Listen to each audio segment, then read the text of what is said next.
Good evening, everyone. We are going to call the City Commission meeting for Monday, November 1st, 2021 to order. May we have the roll call, please? Commissioner Avila Vasquez. Present. Commissioner King. Here. Commissioner McCool. Here. Commissioner Ramos. Present. Commissioner Sosa. Here. Vice Mayor Bradford. Here. And Mayor Herzberg. Here, and now we're going to go ahead and turn the meeting over to Commissioner Ramos for the invocation, the anthem, and the pledge. Commissioner, it's all yours. Thank you, Madam Mayor. At this time, I would ask Mr. Nick Pizza if he can come and do the invocation so we could all rise.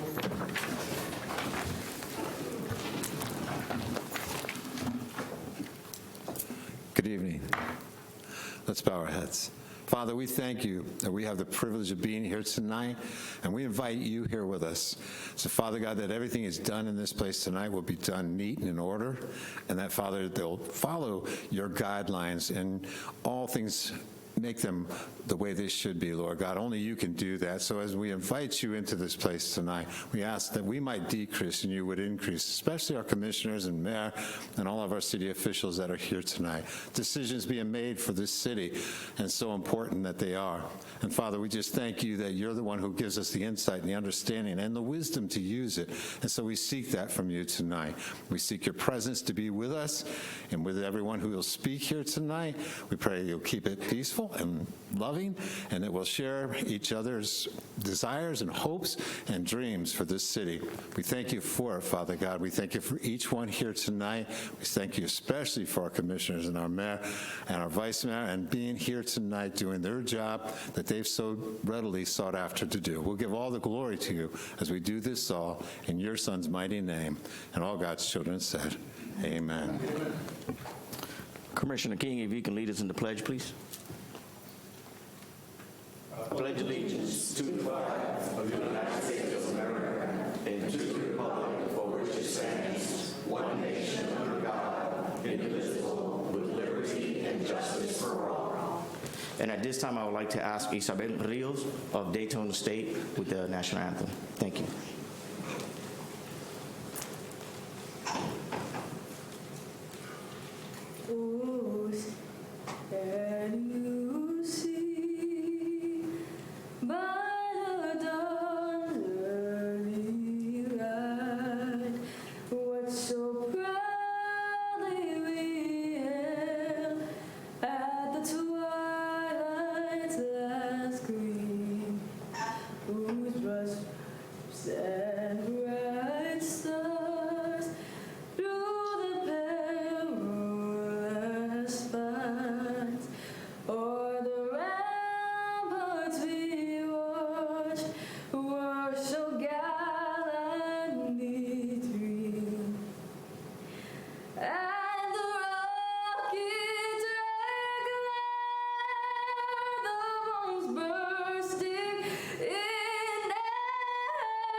Thank you. Great job. Thank you very much. Okay, we'll begin with our business meeting. Item 4A is approval of minutes and the agenda for September 9th, 2021, September 20th, 2021, October 4th, and October 18th, 2021. Do we have a motion, please? Madam Mayor, second. Who was the one who made the motion, please? King. Commissioner King, seconded by Commissioner Ramos. All in favor? Aye. Any opposed? Motion passes unanimously. Now we will move on to presentations, awards, and reports. We'll begin with our Superstar Students video for this evening. And we've already had the video playing as you came in. You probably saw some of the superstars, but we'll go ahead and go through it again. You can follow along on your agendas, commissioners, and the agendas in the back for those members of the public that are here.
Okay, let's have a round of applause for all of our superstars. Thank you to the schools for putting that great video together. Okay, item B is a presentation, which is an update on the West Volusia Hospital Authority, presented by Jennifer Cohen, Commissioner with the West Volusia Hospital Authority Board of Commissioners. Hello. Hi, how are you? I'm good. How are you? Having me? Can you just pull the mic a little? Is it on now? There we go. Yeah. Okay. Can you hear me? Yes. All Perfect. right, I'll lean in. So yes, I am a newly elected commissioner of the West Volusia Hospital Authority as of January 1 of this year. And as a commissioner, I'm really excited to be here this evening to share with you not only what it is that the hospital authority does in our community, but also some of the improvements we've had over the past 2 years at our hospital authority to improve the services, not only for West Volusia residents, but also for specifically our Deltona residents. Let me see. Do I move down? Oh, right here. Okay, thank you. So yes, there are many factors that influence health, that influence our health, and there are many, excuse me, I'm not used to speaking publicly, so Take your time. This is also new for me. But yeah, there are many influences that factor health, but stable housing is a key social determinant of health that directly influences health outcomes. So people who are homeless, well, as you can imagine, living on the streets or in a crowded shelter, living in a crowded shelter exposes one to chronic diseases and malnutrition, violence, and weather exposure, and therefore, for those reasons, our people who are homeless they suffer at higher rates of chronic illness, and they, on average, usually die 12 years sooner than the general U.S. population. So for those reasons, so for example, if you are homeless, you have an 18% likelihood of getting diabetes, whereas if you live in a home, you are only 9% likely to suffer from diabetes. And if you are homeless, you have a 20% chance of contracting HIV, whereas your counterpart living in a home has less than 1% chance of contracting HIV. That would be specifically 0.6%. And just one more as an example, if you are homeless, you have a staggering 58% chance of suffering from a substance use disorder, as opposed to your counterpart living in a home is only 16% chance of suffering from a substance use disorder. So the bottom line here is that stable housing is healthcare and is critical to all of our health, and fortunately, most of us take that for granted. Fortunately. So one thing, as residents of West Volusia, we, from the very top of Pearson, all the way through Deltona, all the way to the very bottom of Osteen, we all have one thing in common, and that is that we share the same West Volusia Hospital Authority. And our mission at the Hospital Authority is to provide access to health care to our qualified indigent residents living in our taxing district. So to provide for those less fortunate. It is funded by property taxes paid by property owners in all of West Volusia, and it is, because it's taxpayer money, it is only meant to be a payer of last resort.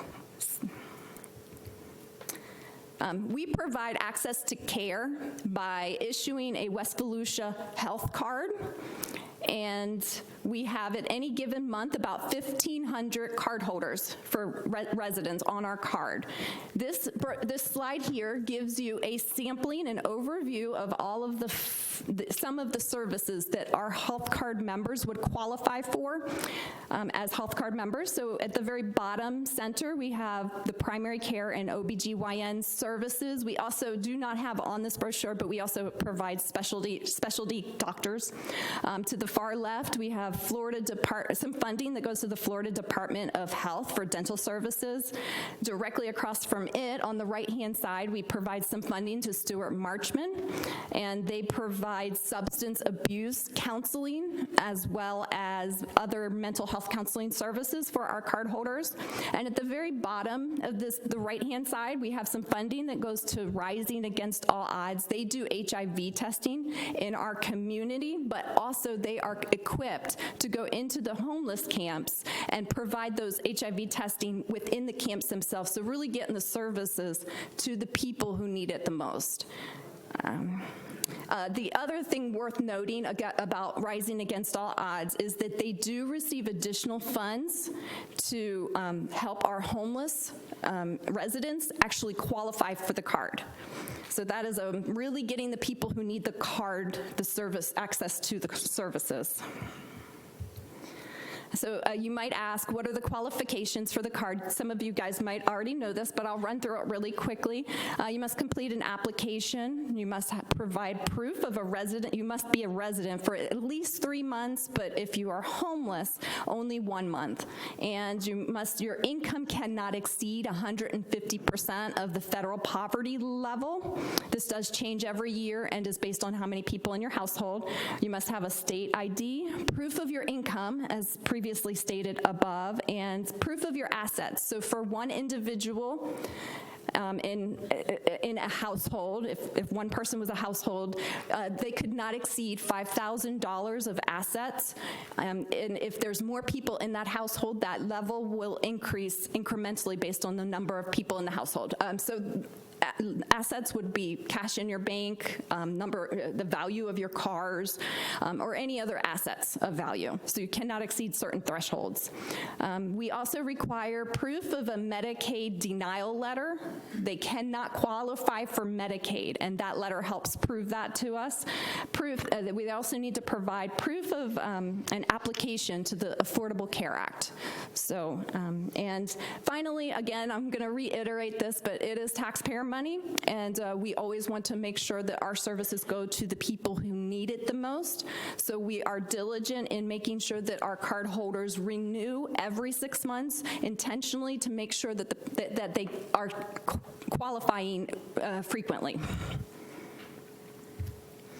So what's new?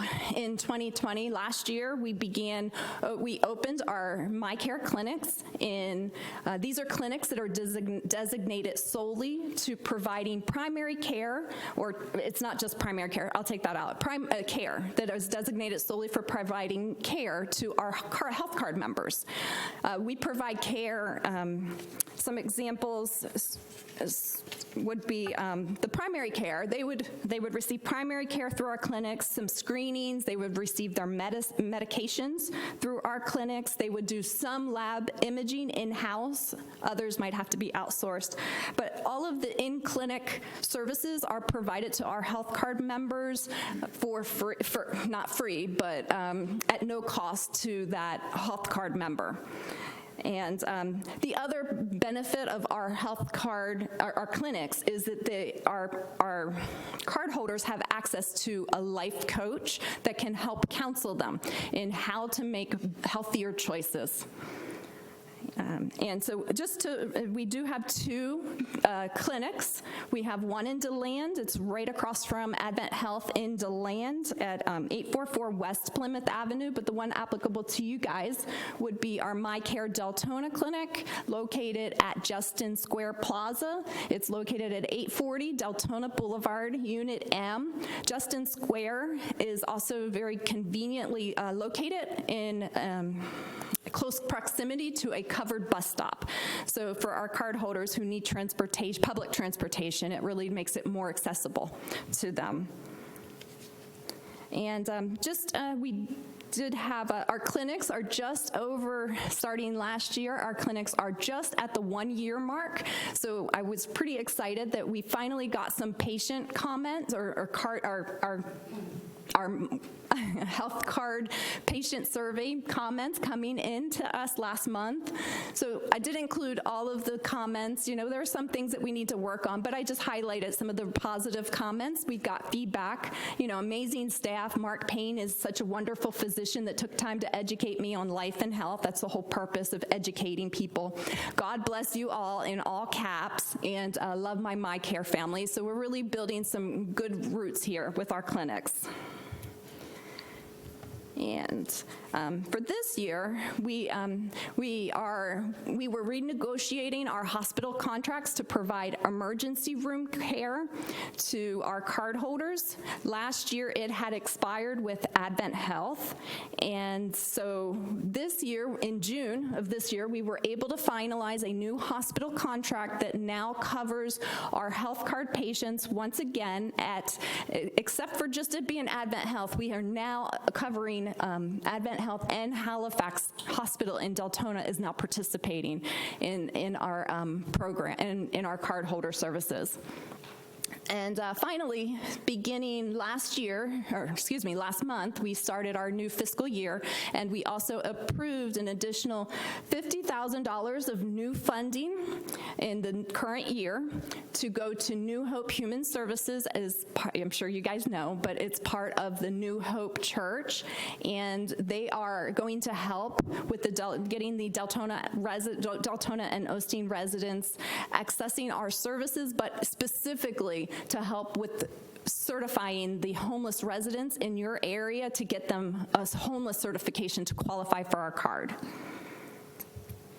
So if anybody you know would benefit from the program, from our health card, please refer them to the house next door. We have a Deltona, Pearson, and DeLand location. The Deltona location I would just like to highlight, that is located also at Justin Square Plaza, in the same plaza. So everything is conveniently located all in one area. So. And that does conclude my presentation. Thank you for your time. And I did bring some brochures about the Hospital Authority. I have them in the back, as well as I'm going to ask to put some out front for any residents in Deltona that might be able to benefit from our health card. Okay, thank you. Thank you. Commissioner McCool is on the board, might have a question. That is my email and phone number. Thank you. Yes, ma'am. Commissioner McCool? Thank you, Jennifer, very much. I remember when you were out campaigning, and I just knew that you would do a good job. So thank you for presenting tonight, and you did just fine. And I'll work on that. Two questions. Isn't there another list of where applicants can go to apply? This is not the only place, correct? The house next door? They all do. The house next door does actually process the applications, so everything gets funneled through them. Okay. You can also refer any homeless individual to Rising Against All Odds, but Rising Against All Odds does work with the house next door because it is it's extra steps, extra qualification. It's harder, so they do work hand in hand. So I would say house next door or Rising Against All Odds. And let me, is this information also in HMIS? Does this go in there also? That is what New Hope is doing. They have access to the HMIS, and they're doing the homeless certifications based on that. Okay. Last thing, what was your total budget for 2021? For last year? Yep. Okay. We just got a new budget. So last year it was 17 million. Okay. And this year? It's about the same. It is 1,000 over, but it essentially is the same number. It's considered rollback rate. Okay. With no increase, but there is a slight increase. Okay. Thank you, Jennifer. Yeah, yes. Any more questions?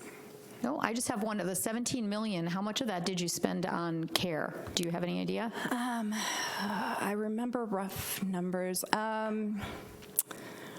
Say we were running, well, our healthcare was down last year.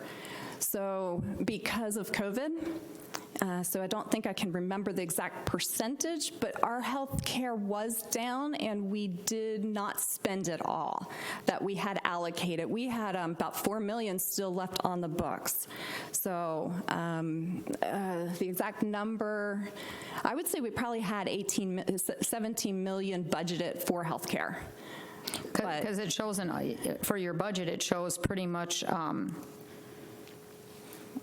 assets exceeded liabilities by 17 million, so. Yes, so we were trying, we're trying to get that still have number. a pretty good chunk of change left. Yes, so we were trying to spend, so us exceeding the medical costs would be no problem because we have cash, we do have excess cash on hand. Okay, because you said there's 1,500 card members in the whole West Volusia area. Great, that should give those listening and those that are here the opportunity to get the word out that there's an opportunity if you qualify. Yeah. Because the hospital authority works off, like she said, off all of our taxes. And so, well, great presentation. Thank you very much. And we would love to have you come back and just present maybe something in another 6 months and let us know how everything's going and how the city can help promote that Yes, ma'am. as well. Thank you. Thank you so much.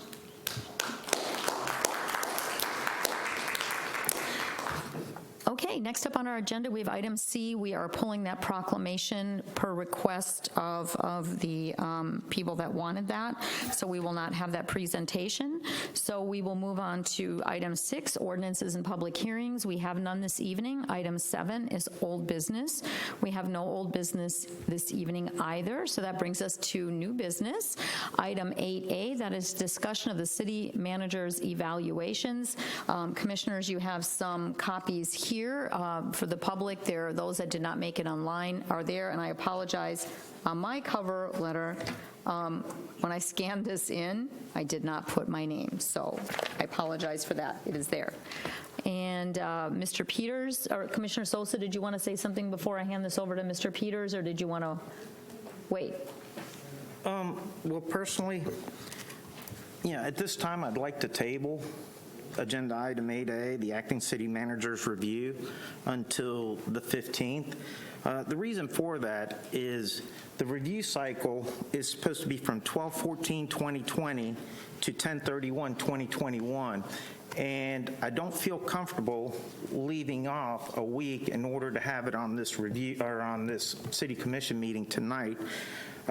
In my opinion, we as a city need to ensure, since this is the first performance appraisal on an annual basis, that it's not tainted by leaving a week out of it. So I'd like to make a motion to table it till the 15th. Is there a second to table this item? It looks like your motion is going to die for lack of a second. I do want to say, I did email it in, and I just talked to them, and they said they never received mine. So I don't know if that makes a difference anyway. I don't know if it was missed on my part, not doing something set properly. She did give me another one to fill out tonight, but I'm kind of leery because if the email goes through and a record request comes through, then I've got 2 evaluations on the books. So I'm kind of leery to go ahead and fill this one out in case you guys do find that. I'd rather re-email the one that I already did send. I mean, it could always be a server error on my end. So, I mean, I'm not totally opposed for it, but my reasoning's not so much, just because of the week. I mean, obviously, I don't think the earth's going to shatter in a week. But, I will tell you, he got some pretty high reviews by myself as well, so. Well, I think in your case, Vice Mayor, the staff can check and see if that email came through, and if it did not, same on your end, you can resend it. It's not going to make a difference tonight, I don't feel like, in terms of what the discussion is. So you are not seconding Commissioner Sosa's motion then? Okay, I'm sorry, dies for lack of a second. Okay, so Commissioner McCool? and then we'll turn this over to Mr. Peters. I believe that's who's going to be discussing that. Thank you, Madam Mayor. I appreciate that. And first of all, I would like to offer up my apologies to the public because I did not turn mine in a timely manner. I went back and forth with a resident over that. I was out of town and on vacation, and should have turned it in before Friday, but I did not. I had good warning and good reminders from our city clerk, but I did turn it in on Friday. And I would have to agree for next year, next cycle, next whatever, with Commissioner Souza, that we need to finish the cycle before we turn it in next time. We've all done them. Basically, I get what Commissioner Souza is saying, and I agree about the cycle for next time. It's live and learn, lesson learned, right? But much like the vice mayor, I don't know, we could have an earthquake, we could have something shattering happen, we could. I get the point, and I get why we do that. But that's whatever my 2 cents. So to my constituents, I apologize for not having mine in on time, and I will strive to do better and be more diligent about paperwork. And I appreciate you giving me the opportunity to do better and set expectations for my job. So thank you very much. Thank you, ma'am. Okay, Mr. Peters? I have reviewed, I guess it's 5 evaluations at this point. I appreciate the comments and I appreciate the cores. As I have said many times before, a good deal of what you all are giving me credit for goes to my staff.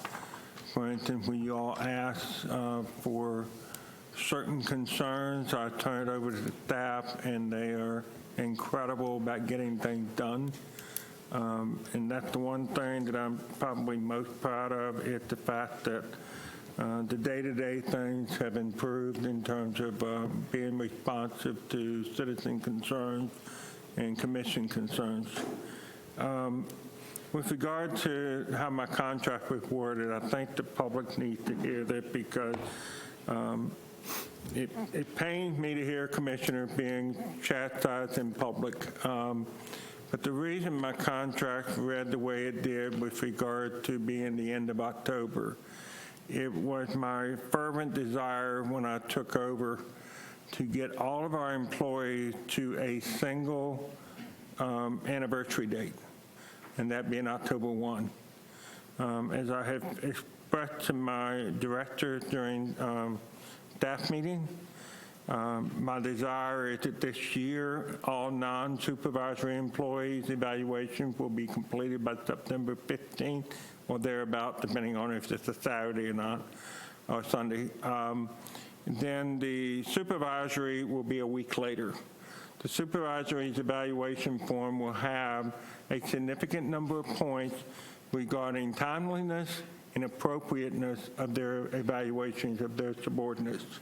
That's important to me because I want to get honest and fair evaluation, much like you all have done for me.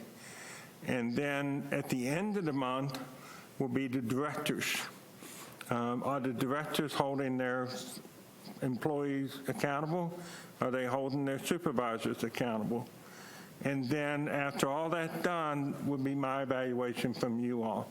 And so I thought that October 30th would give you basically an additional month to evaluate how the city is operating, talk about, under the charter, you all can talk to me about individual employee concerns. I can share evaluations with you, what have you, and see, what's going on. So that's the reason that was in the contract the way it is. I apologize for any problems that it caused. I think it would be much clearer next year. What I would like to do once this is all said and done is modify my contract to be from October 31st to September 30th so that we fall in line with all the other employees, but you would have until the 31st to complete it.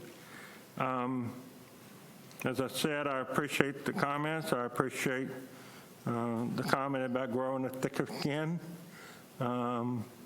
I appreciate the comment regarding to Ms. Kifalo being an awesome hire. I agree with that comment 100%.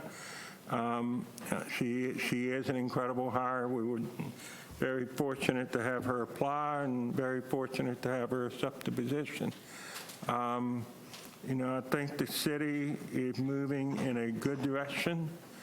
I think our economic development challenges of the past are slowly but surely getting into the rearview mirror. We have some really exciting news coming up in the next several months that we will be sharing with the public with regard to certain new businesses and restaurants and the like coming to Deltona.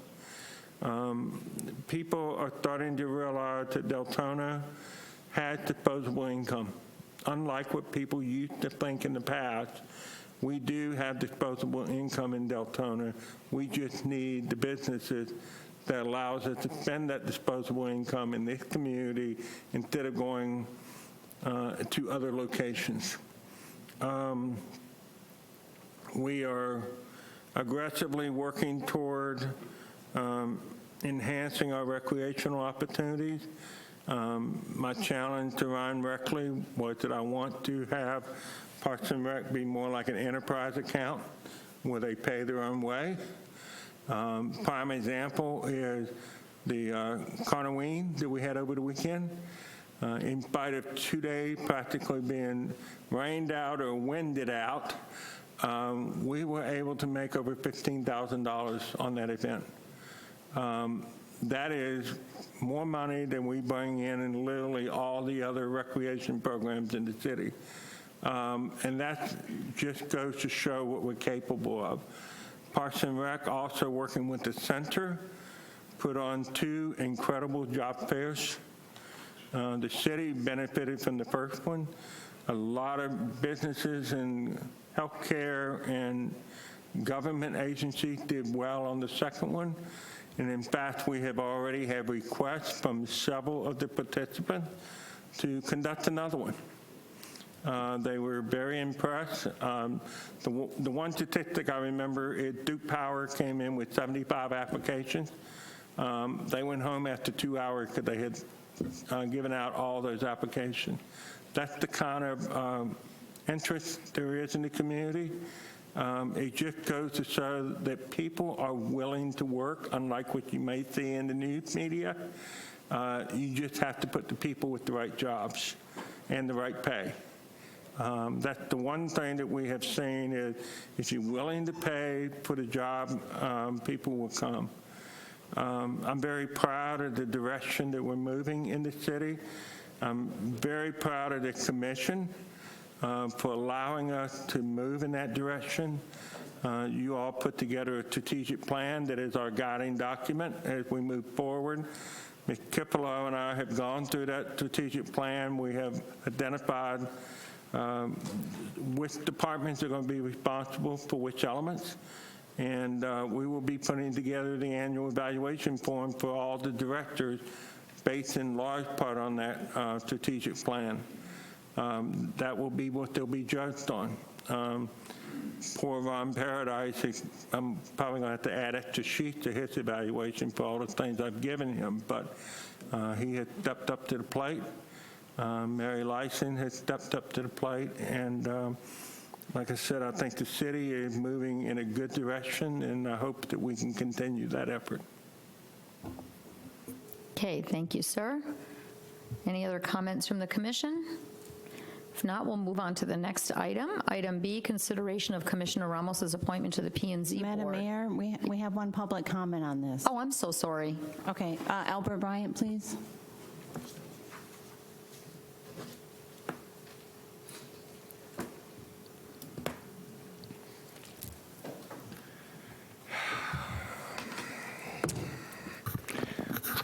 Wow, thanks, Mayor.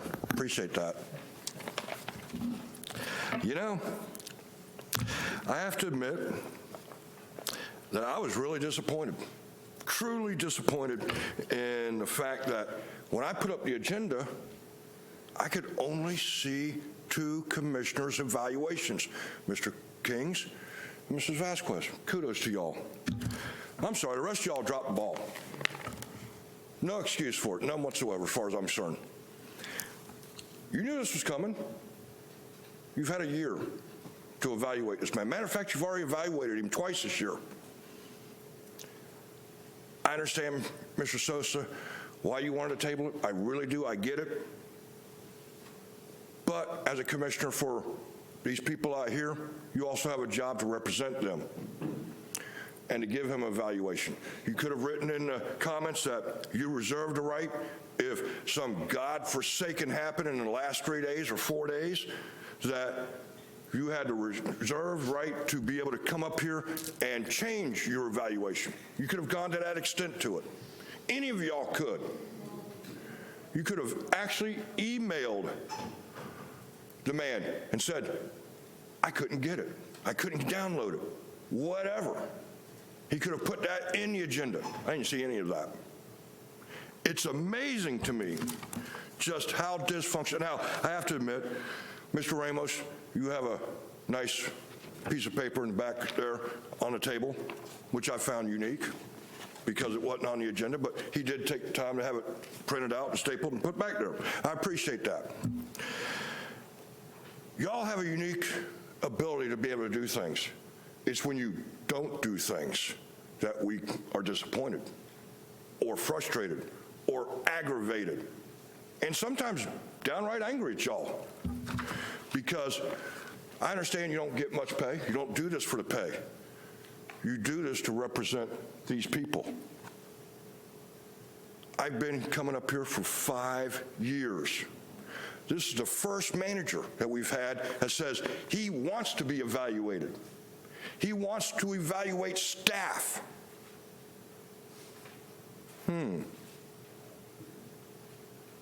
Don't you think you should take the time to do that? What did it take? Just a minute or two to do it online? Or you print it out? Hell, it took me a whole 2.5 minutes to fill mine out. It's amazing. It's not really that difficult, people. As far as I can tell, it's the same one y'all used last time. Interesting. Thank you, sir. That closes public comment for this item. And before we move to the next item, I'd like to make a comment. It didn't only take me 2 minutes to do that, and I don't copy and paste from the last evaluation. I spent almost an hour on this evaluation. And I thought it out, and I thought what I was going to write, and yes, it came in late. I did it Thursday evening. And it got to the clerk's office Friday morning when I scanned it in. But I took my time in 2 minutes. It's easy to write some numbers, but I chose to evaluate every single question and write comments where I chose to write those comments, especially in the end. So I'm sure they will all be available online, clerk's office, correct? So you can feel free to go over and look at all of our evaluations when all of them are in or as they come in. So now we'll move on to Commissioner Ramos's appointment to the Planning and Zoning Board and 2 alternate members for the remainder of their terms. Thank you, Madam Mayor. As it relates to my appointment, I'd like to table that to our next commission meeting. I understand there might have been 1 or 2 other individuals that signed up that would like to be part of the P&Z board, so I would like to give them that opportunity to see those applications and make that appointment our next commission meeting. Okay, are you asking for a motion to table that, or would you just like to put off your appointment to the next communication, next meeting? Whatever works, whether it's putting it off to our next commission meeting, then if that's what it works, then I'm fine with that. Okay, perfect. Madam And now, Mayor, yes, ma'am, If I sir? can provide some advice. If you table it, you're pretty much tabling the package as it is, and as you indicated, there may be new applicants. So what I would do is just defer on this item to allow staff to put it on the next agenda with updated information. And I would say if we have other applications, then we need to defer all 3, the 2 alternates and that. If the commission agrees, if the commission would like to vote on the alternates, that's your desire. But Commissioner Ramos, would you make a motion on what you would like and see if you get a second? I would defer my appointment, and as well maybe then the 2 alternate members, if that's okay with the commission. Okay, properly moved by Commissioner Ramos, seconded by Vice Mayor Bradford. Commissioners, do you have any comments? Before we vote on this, are we good with postponing the 2 alternates until date certain in 2 weeks? Commissioner King, yes, sir. Yeah, my question would be similar to Commissioner Sosa on our last issue. Is there a time when this is supposed to be done? And how, I know that our paperwork that we've read over the last several days says that this has been advertised, it's been all over the place, that we're looking for these people. And is there a deadline when people were supposed to have this turned in? Commissioner King, the hard deadline that I give my staff is noon on Friday, a week and a half before the meeting. That would be the coming Friday.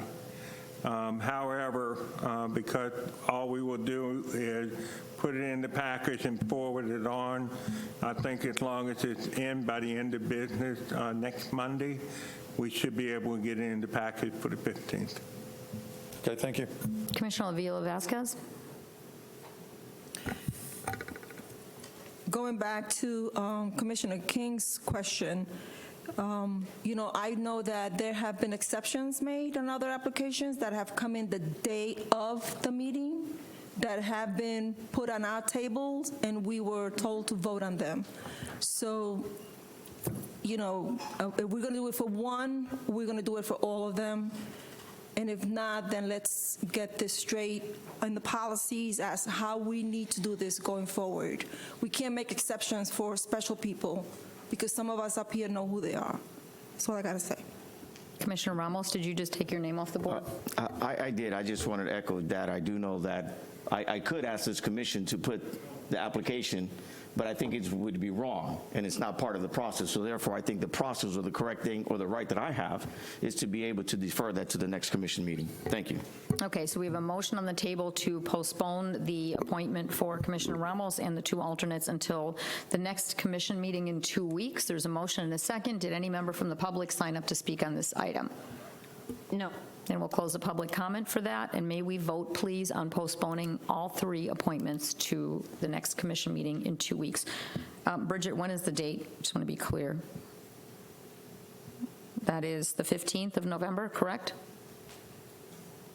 It will have to close out. No, the date of the meeting is the 15th. Okay, that's all. That's fine. Okay, may we vote, please?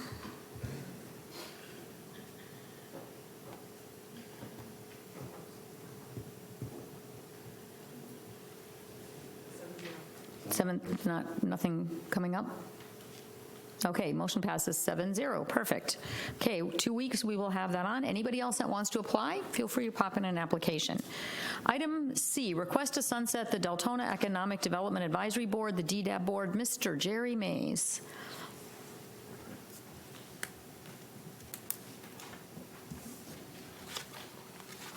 Good evening, Madam Mayor, Commissioners. Again, I am Jerry Mays, the Economic Development Manager, but tonight I come before you more or less as the city liaison to the Deltona Economic Development Advisory Board. For a year to a year and a half, while COVID-19 kept everything more or less shut down, DDAB did not meet. We came out from underneath the executive order by the state of Florida and began attempting to have DDAB meetings. I apologize, this is information that has been in front of you previously. That, for the most part, did not work. We could not get quorums. We could not get members who had been nominated and become members by the commission. 3 months ago, the commission, in meeting, selected new DDAB members, approved a new bylaws, and assigned a new subject for DDAB to work upon. The first meeting after that particular commission meeting, we had one member who was not present. That was a good meeting. We had a guest speaker talking about the CRA. The next meeting, we were down, I believe it was 2 members who had resigned. Other members did not show, and we had a total of 5 members, one who arrived late but did make it to the meeting. Last month, we had 3 members in attendance. We did not have a meeting. We have a total right now of 6 members out of the 11 that were approved by the commission 90 days ago. Out of that 6 members, 2 of them have already told me, either verbally or by email, they won't be able to attend. We do not get the commitment from the members who asked to be appointed. Staff dedicates an inordinate amount of time preparing these packages, setting up the room, getting everything ready. We have guest speakers, we have people preparing PowerPoints, and we don't have enough members to attend a meeting. It takes 4 members to make a quorum. If we can get 4 there, we have a meeting. What good is a meeting with 4 people? I'm sorry. Ladies and gentlemen, it is not working. And because of that, I, staff, request that DDAB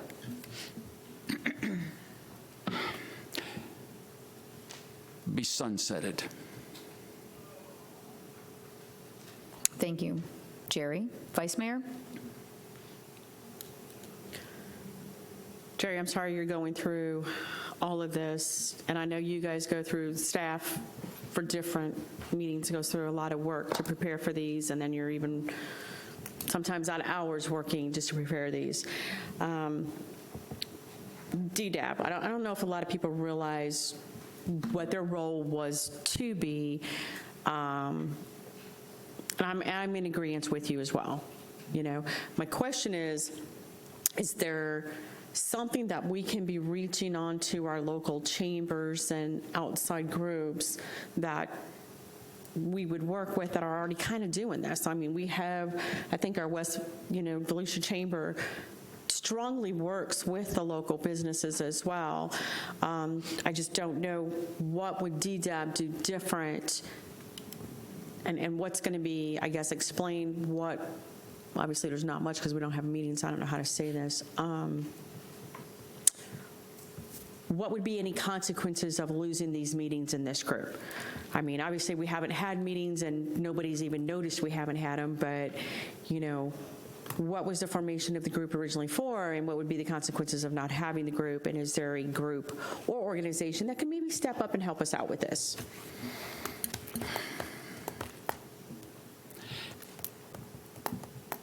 This particular volunteer board is always been very, very specific in what they have been assigned by the commission. In many cases, they have come forward and asked the commission for particular assignments, and they've done, in the past, good work for the commission, for the staff, and for the city of Deltona. That's in the past. While the city and the Department of Economic Development works closely with all the chambers, chambers are made up of members from all over this part of the county, and some from other parts of the county, and some from other counties.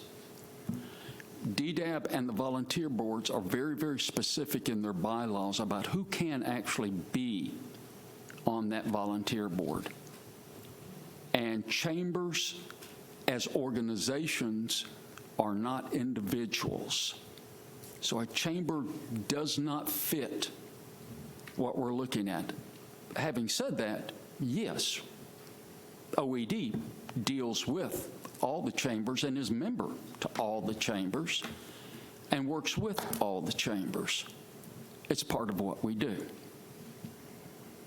It doesn't fit the parameters of the bylaws for DDAB. And again, I repeat, it's not working. Okay. Does anybody else have any other comments? Commissioner Avila Vasquez, yes, she's on the board. Thank you, Mayor. And Jerry, I got to tell you, I've been into a few of those DDAP meetings, and the people that do attend are so involved and so committed to being part of that board.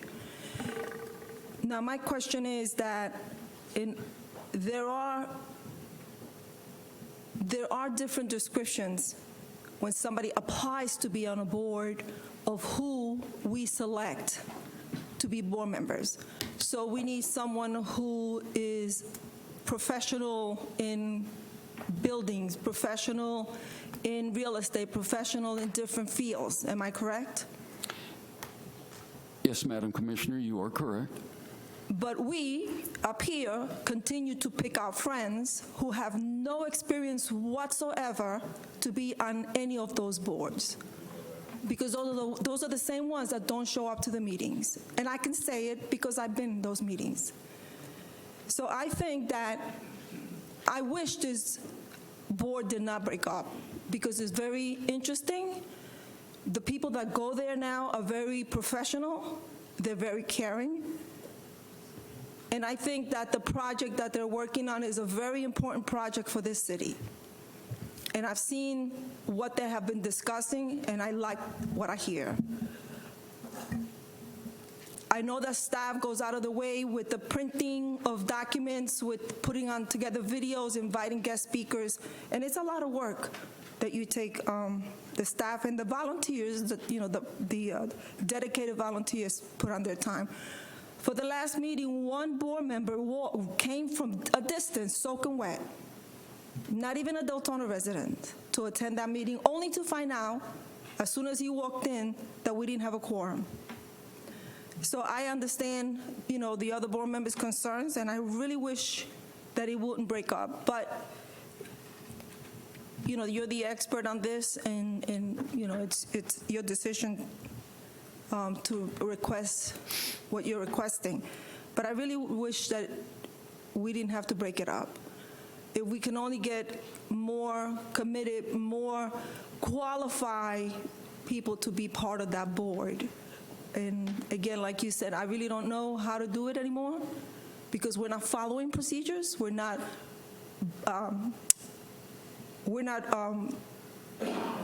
nominating people that have the experience that they're supposed to have to be part of these boards. So I don't know what else to tell you. I wish it would continue, but thank you and thank you for the other members, if they're watching, who have been committed if this board breaks up. Thank you. Thank you. Vice Mayor Bradford. Jerry, thank you for all the time you put in here, and I've heard this cry for 4 years. I don't think it has to do with anything up here of any of us appointing friends to a board member. I think there's just been a lot of circumstances with different boards this year, but I mean, it's been going on for a few years that you guys have been struggling to do this, and it's not the first time you've played up here. So many times, many people have had opportunities to apply for that position. So I hereby move to approve the sunsetting and closure of the City of Deltona's Economic Development Advisory Board, DDAB, as outlined in Article X1B, sunset provisions of the bylaws.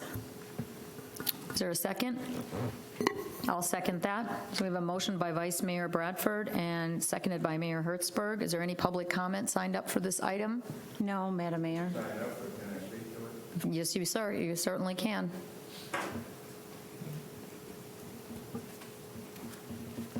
My name is Mike Williams, and I've been a resident of Deltona since 1985. Many of you on the mayor and commissioners know me and know who I am. I manage a multi-million-dollar real estate business here in Deltona. I'm a very community-involved and minded person. Since I wasn't reappointed for AHAC, I'd be more than happy to serve on the DDAB board. Thank you, sir. Anyone else? Yes, sir?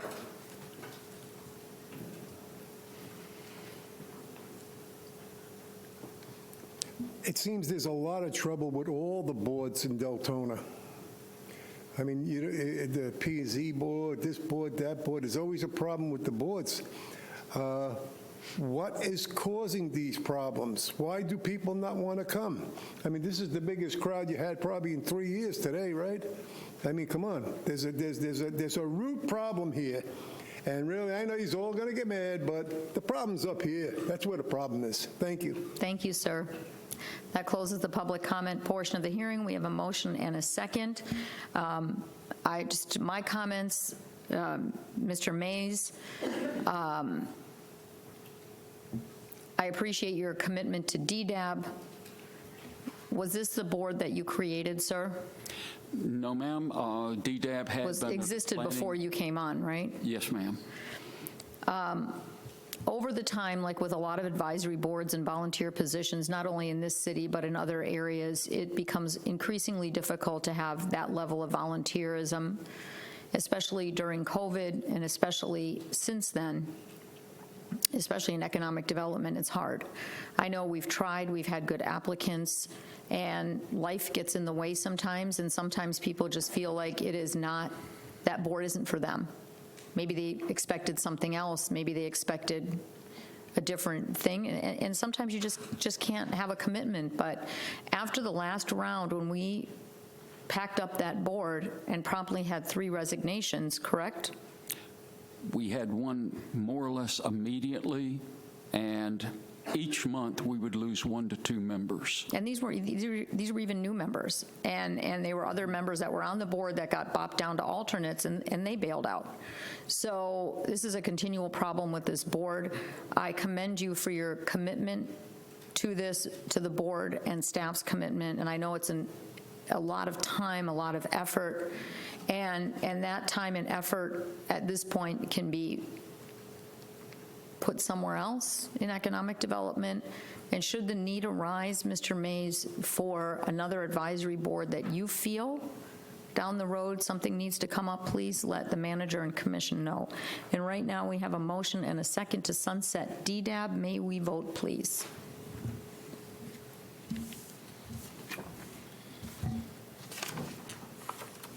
And the motion passes 7-0. Once again, thank you, Mr. Jerry Mays. Thank you to all the volunteers over the years that have been a part of DDAB. We, as a commission, certainly appreciate your commitment to the city and the commitment to being on a volunteer board. We'll now go to the public forum. Bridget, who has signed up to speak. Madam Mayor, we have... Before you leave the EDAB discussion, I'd like to make an announcement. As you all remember, when we did the strategic planning, we talked about that we were a city of diverse neighborhoods. And one of the things we talked about was reaching out to the different neighborhoods in the city. What I would like to do is, instead of having an advisory board, that we would have a series of neighborhood meetings around the city.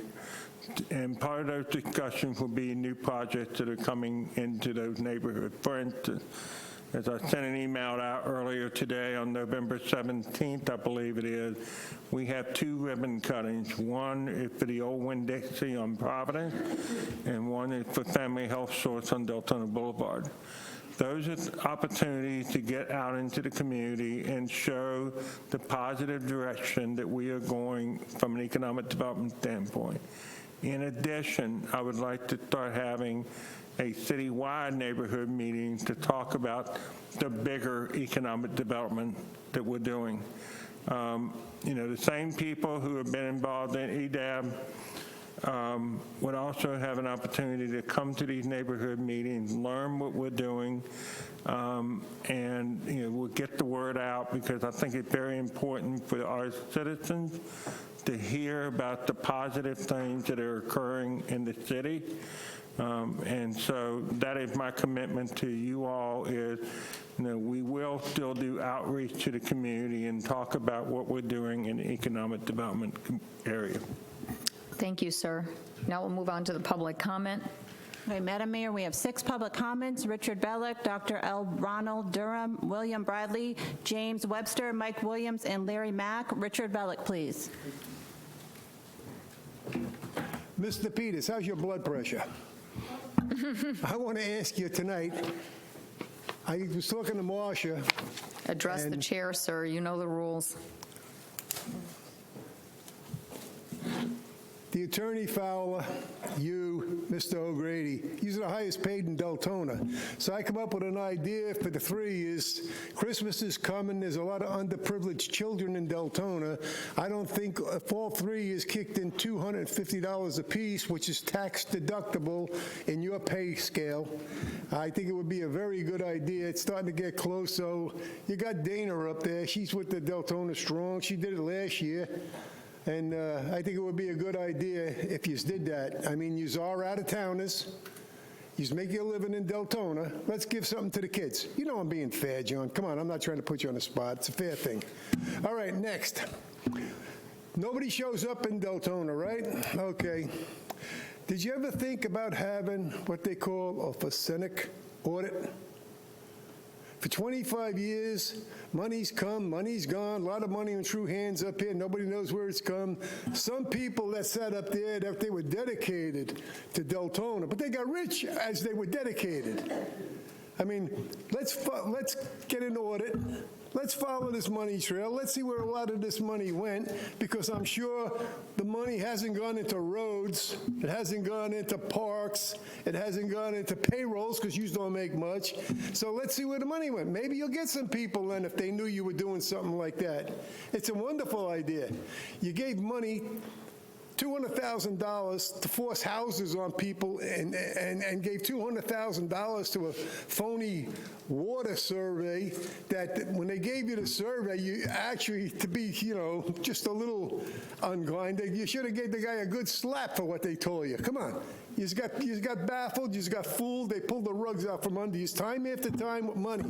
Why isn't it a good idea to have an audit?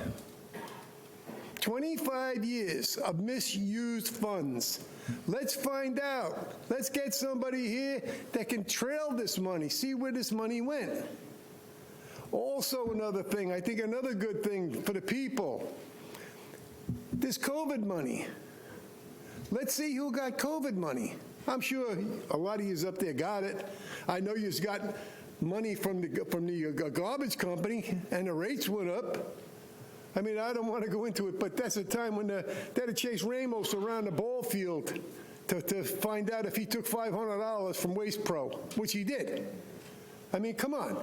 You expect people to really get stepped on like this time after time and not give up?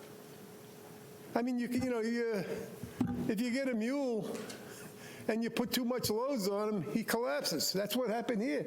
You got to collapse town. You got to face it.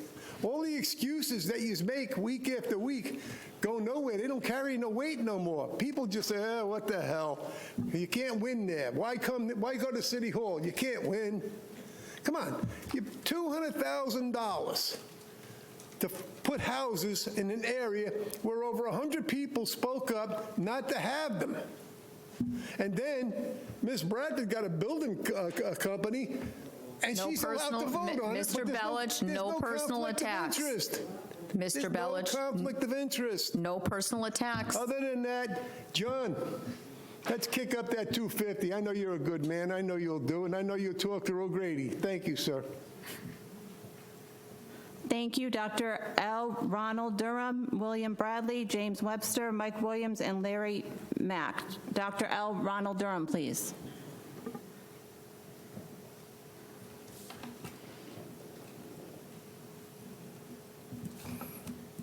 Good evening. Dr. L. Ronald Durham, President of the Volusia County Democratic Black Caucus, homeowner in Deltona for more than 20 years. The Oath Keepers were allegedly formed to preserve our Constitution. In their minds, there was reason to fear that the Constitution and the protections that it afforded were at risk. Even though there was and is, to this day, absolutely no evidence that our freedoms are at risk. The Oath Keepers embraced Trump's lies about election fraud and promoted January 6th as a last chance to make a stand for what they claimed was an attempt to preserve this republic. A republic that was advertised on that day with Trump flags, a hangman's gallows, and the Confederate flag. Sadly, even during the Civil War, we never saw the Confederate flag paraded through the halls of the Capitol building in such an egregious manner. The complete unwillingness, or I should say willingness, by these insurrectionists to inflict $30 million worth of damage that resulted in the death of 5 American citizens. We were more than surprised to learn that a commissioner in the city of Deltona, Lauren King, agreed to join this conspiracy-fed organization since he claims to be a judicious man.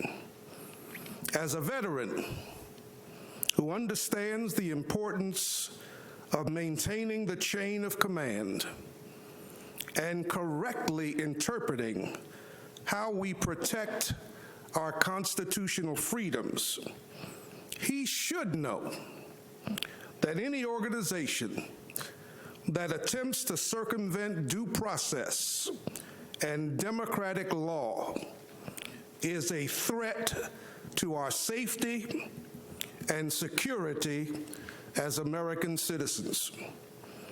We are therefore deeply concerned about his ability to govern rationally as an official in the city of Deltona, Florida.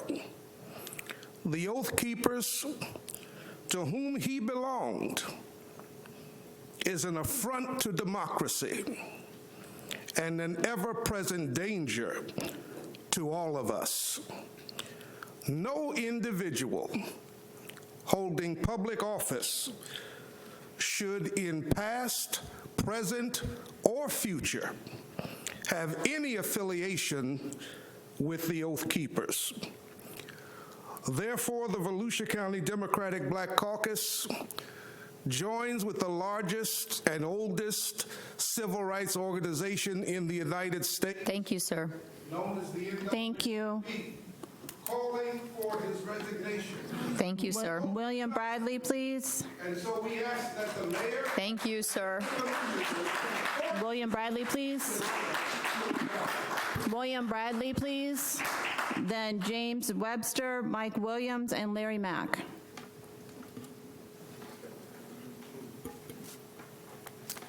My name is William Bradley. I live at 1055 West Seagate Drive. Here tonight to share some information with the commissioner. You know, we're really excited about the work that we're doing in the community, and you saw. And I want to personally thank Ms. Coyne with the West Volusia Hospital Authority for encouraging us to expand our programs through the West Volusia Hospital Authority, and so this is what we're doing, you know, for our community.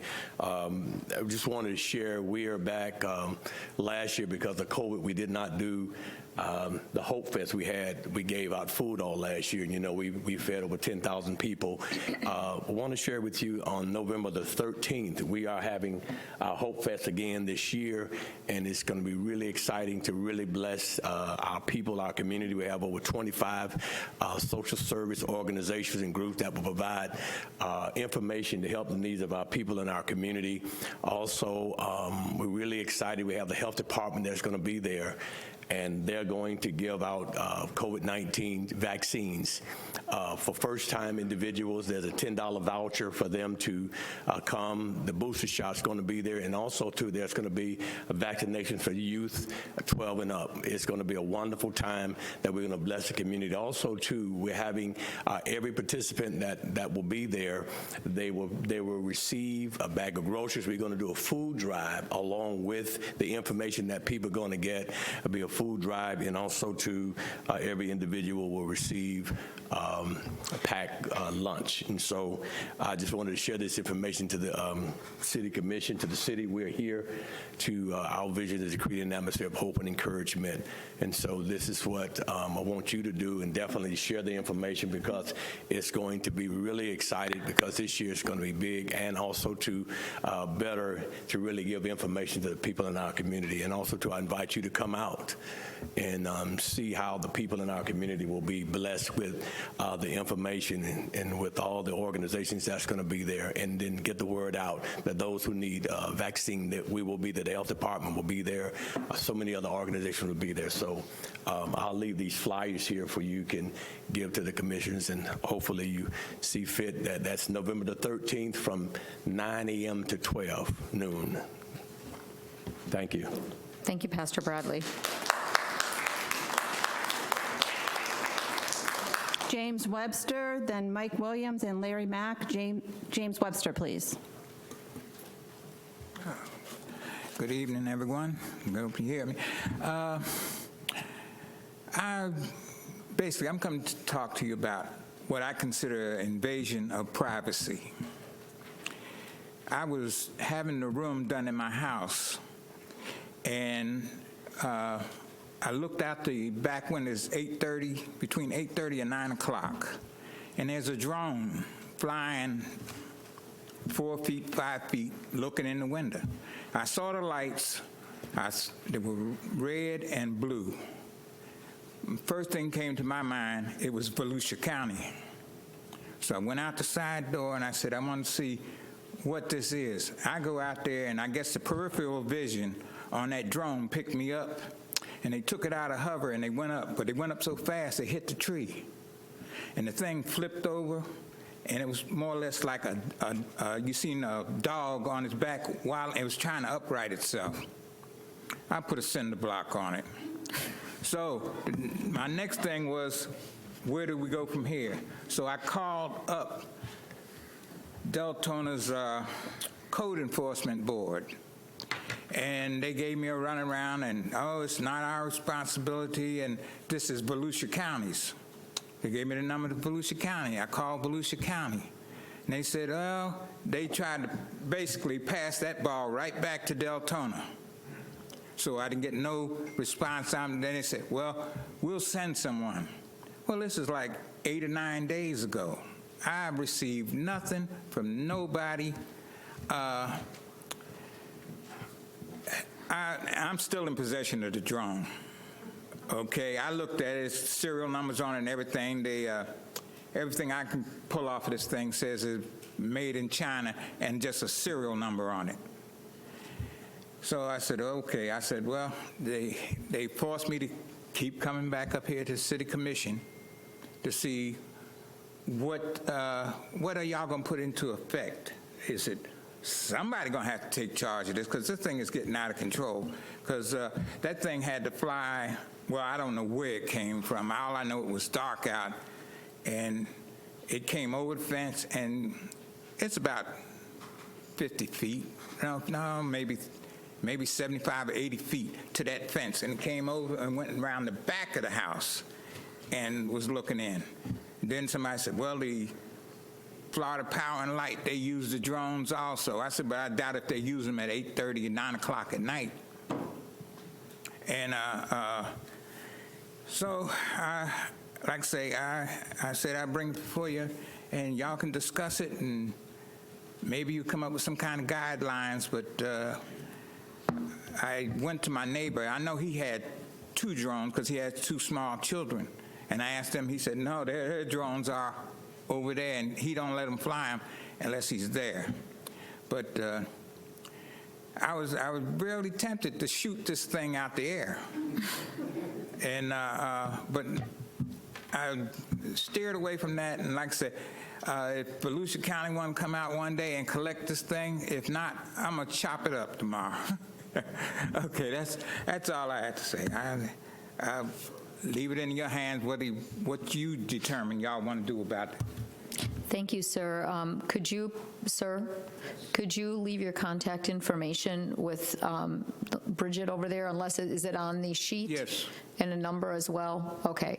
Mr. Peters, you've heard the situation. I know the drones are basically under the FAA, correct? So staff will look into that and provide you at least with the proper information. Whether we can do anything about it or not, I question, but they will look into it. Our acting city manager has the information, and someone will be in touch, because I think that's something that you're not the only one that has those questions with a lot of the drones flying around. Okay, thank you. Thank you. Michael Williams, please, then Larry Mack. Michael Williams, 2889 Cottageville Street, Deltona. Been a resident here since 1985. When I used to come before the city, I always would say I love my city. I can't say that now in light of some of the things that have been happening in our city. Dr. Durham laid out an eloquent presentation on why the Black Caucus, along with the West Volusia Branch NAACP, and several other organizations that we're coalescing with to demand the resignation of Lauren King.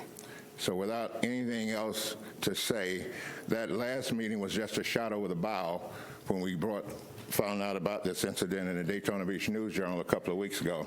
But just letting the city know and everybody else know that we will continue to shine the light on the city of Deltona as long as Lauren King is the commissioner here. Thank you. Thank you, sir. Larry Mack, then Albert Bryant.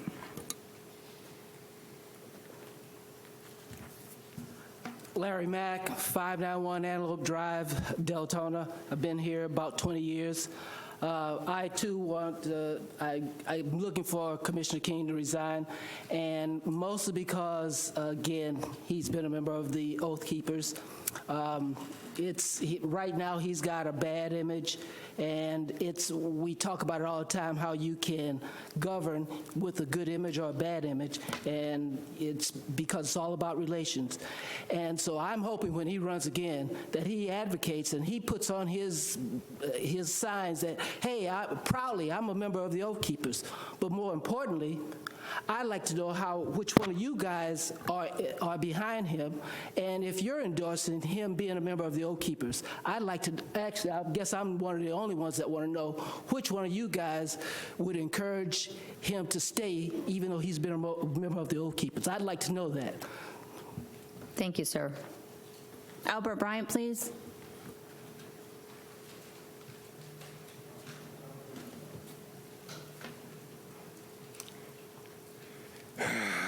You know, I wasn't even going to speak on public comment tonight, but I feel it necessary because certain things have been said that, as far as I'm concerned, is disparaging to one of our commissioners.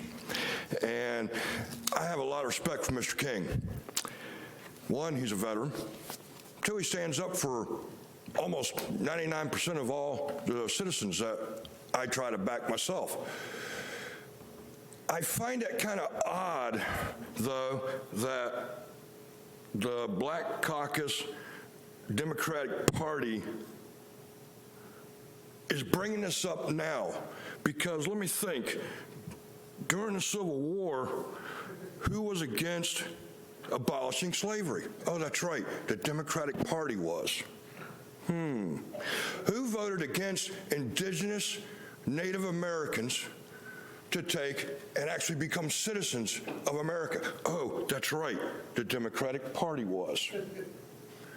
It's amazing to me when they talk about free government. For almost 150 years, they've been against free government. Makes you wonder. Now, let me think about this for a minute. They said you were part of a group called the Oath. Now, if I remember right, when you became commissioner, you walked away from all of your groups except for the veterans group. So during the quote-unquote resurrection of January 6th, you weren't even part of this group. As far as I know, you were here in Deltona. So now let me think. If you weren't a part of it, you were here in Deltona. Oh, that's right, you were doing your job as a commissioner, weren't you? That's right, okay, I got it. So when people throw out a brick at a glass house, it makes you wonder if they actually live in a glass house themselves and what they are actually thinking when it comes to governing. Because as I said earlier tonight, you were one of two that actually got your job done on time for the evaluations. So you must be pretty effective with the way you're governing right now. Now, I've known you for about 4 or 5 years now, not directly personally, but as a commissioner. I've even had the gracious of meeting your wife. I fear that woman, I really do. But you know, the one thing I can honestly say about you, Mr. King, is I've never had a problem with the way you look at the United States or the way you look at Deltona as a whole. I can honestly say in the 25 years that the city has been a city, you're one of the few commissioners that has stood his ground for citizens. Never wavered from that. I don't think you ever will. But for people to throw out false accusations, lies, and stand behind a banner of what they call the Democratic Party and or their conscience of good government, I call it what it is. It's BS. Thank you, sir. Thank you. Eddie J. from NAACP, please.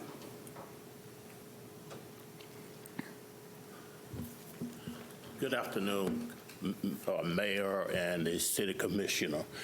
First, I would like to give a lesson on history. The Republican Party of Lincoln is not the Republican Party of today. This is the party of Trump. And what does Trump stand for? He's against immigrants. He's against anyone whose skin is different from his. And the Oath Keepers, they represent Trump. Birds of a feather flock together. So if you are an Oath Keeper, you was there on January the 6th. If you were not there personally, your group was there. They was attacking, trying to destroy this democracy. So I say to you, we cannot have an anti-democratic person who stands for insurrection representing this great city of Deltona. Thank you. Thank you, sir. Madam Mayor, this ends public comment. Thank you. Now we'll move on to comments on consent agenda. Is there anyone that signed up to speak for comments on the consent agenda? No, Madam Mayor. And we'll close the comments on consent agenda. Now we'll move to item 11, the consent agenda. I'm going to read the items. A is a request for approval of the 2022 holiday meeting schedule. B is a request for approval of Resolution 2021-57, budget amendments to increase the budget for contractual services, Park and Rec Master Plan, and Impact Fee Study and General Fund, and increase the budget for the capital project cost and Parks Projects. The Parks Projects Fund. C is request for approval of bollards for City Hall. D is request for approval for a purchase of a John Deere tractor with a Samurai Boom mower attachment. The quote for this purchase shall not exceed $154,195. Item E, request approval to award bid number PW 2022-01 as needed sidewalk installation and repairs to both JDM Global and White House Construction to provide citywide sidewalk construction and repairs for the various stormwater, water, and wastewater plants and parks and recreation locations. The award shall be for an initial period of 2 years with the option to renew for 3 additional one-year terms upon mutual agreement of both parties. And Commissioner Sosa. Yes, I'd like to request item B. Pull item B. D as in dog? No, B as in B as in boy. Okay.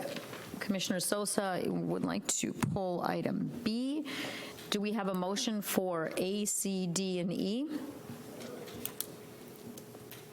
And go ahead, ma'am. Mayor, I make a motion to approve A, C, D, and E. Second. Okay, properly moved by Vice Mayor Bradford, seconded by Commissioner Sosa for A, C, D, and E. May we vote, please?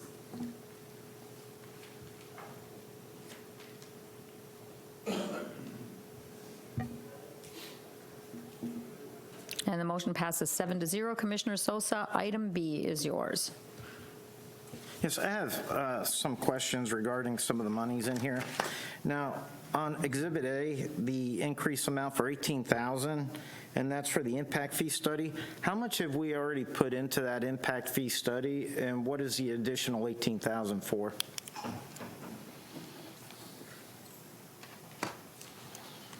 Mr. Paradise, can you deal with the impact fee study question?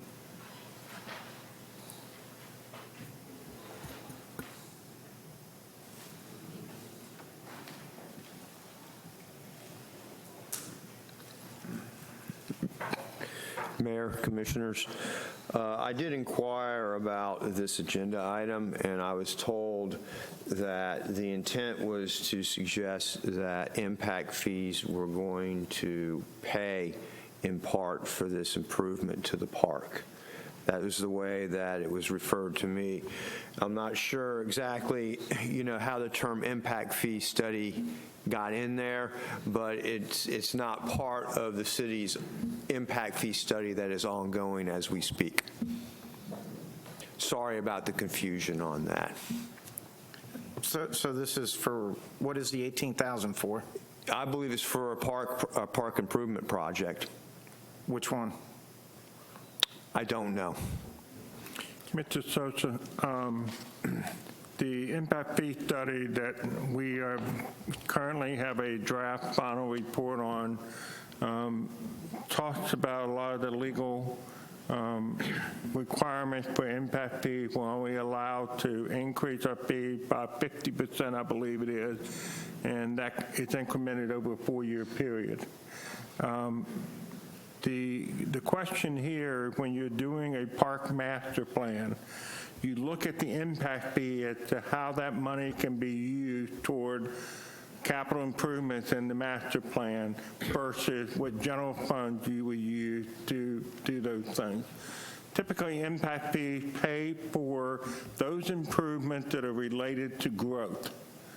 So, for instance, if I wanted to put in new basketball goals at West Crowell, is it because the basketball goals at West Crowell are in old, dilapidated shape, or do they need to be replaced because of growth? I would say it's because they're old and dilapidated shape. It doesn't have anything to do with growth. On the flip side is if we were to buy land to put in a regional park out in the Doyle area where new growth is anticipated to go, that would be 100% based on the new growth. That would be an appropriate allocation and use of the impact fee. So I believe the impact fee in this report has to do with the evaluation of how the impact fee can be used legally, not an impact fee study. How much do we have in impact fees right now for the Parks and Recs Department? You talking about dollar amount? Yeah. Total? I do not have that is it going to information in exceed front of me. what this $18,000 is just to do a study on it?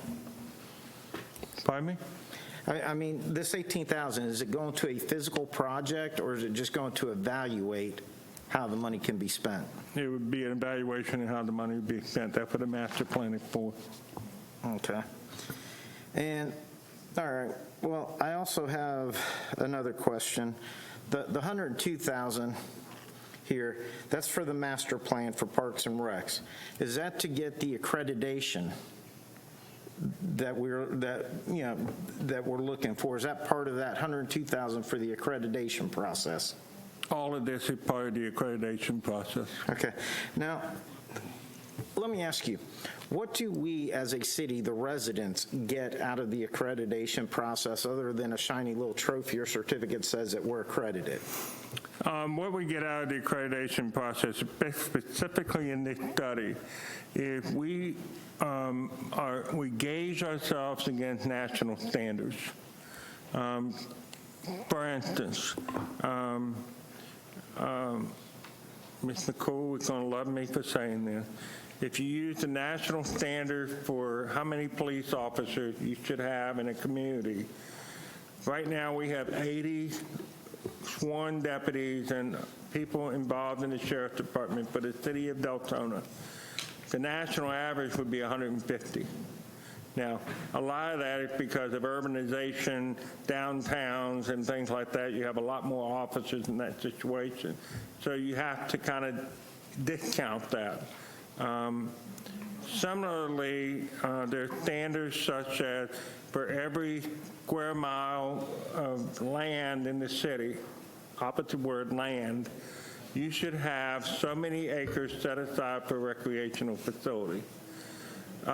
For that many acres of recreational facility, a certain number of acres should be for a regional park, a certain amount should be a neighborhood park, and then a certain amount should be pocket parks.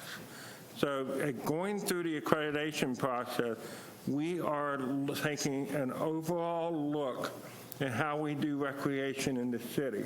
That's something that we really haven't done through an accreditation process. What we will learn coming out of this is we need to have so many basketball courts, so many soccer fields, so many baseball fields, so many tennis courts, so many pickleball courts. And then we can compare where we are. Community engagement is part of that. You know, the community may say, pickleball doesn't belong here, you can go over to Holly Hill. And so that would be discounted a little bit. But the end result of this is what areas are we deficient, what areas are we just right, and what areas are we too big? You know, the Goldilocks rule. Are we too big? Are we too small? Or are we just right? And that is part of this evaluation, is to determine that. Then coming out of it is what revenue sources can we use. For instance, the impact fee could go to new facility-related growth. The rest of it has to come from typical general fund, but there may be grants that they would advise us to go after that would help pay for certain facilities. Now, on the other Exhibit A, the $174,000 to provide a strategic advisor to the acting city manager for public safety, community CATS, fire department, parks and recs. Is that to approve Mr. O'Grady's transfer of funds, or is this something different? Can you ask that one more time? Okay. Well, when I go over here to Exhibit A, it says for $174,000, it says other contractual services miscellaneous. It says to provide funding for strategic advisor to the acting city manager for public safety, community CATS, I'm going to assume that's our TNR problem, the fire department and parks and recs. Is that to approve the monies for John O'Grady? Or what is that money for?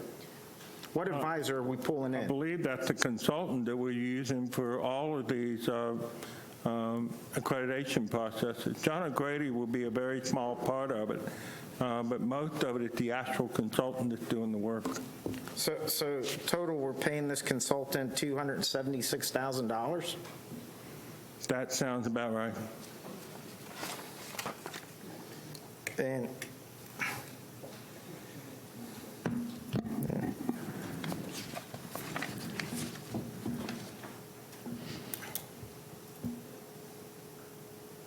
I mean, about the only thing I can see in here that I could personally approve is the ceiling at West Cryle for $45,000. But you brought up pickleball. Funny thing is, I had one of my residents reach out to me not too long ago wanting to know about pickleball courts if we had them. I told them, yeah, actually I emailed you, and you and Ryan emailed me back saying we did. I actually went and checked them out. His concern was that there's no lighting at night.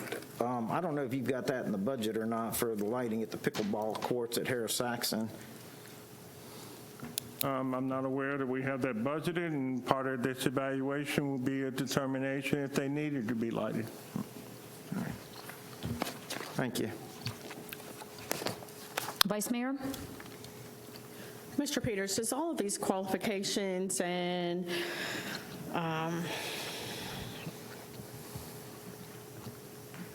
do they help increase our bond ratings? Do they help when they see the higher accreditations for our different departments and that? Does that at all increase when they go through and they look at our overwide city when we do our annual audit? And does that assist with their decision at all on where the city stands and stability and ratings, all that? Does that all take a part of that? Most of this is dealing strictly with capital costs. For instance, if you look at the fire accreditation process, one of the first things they're going to look at is our response time.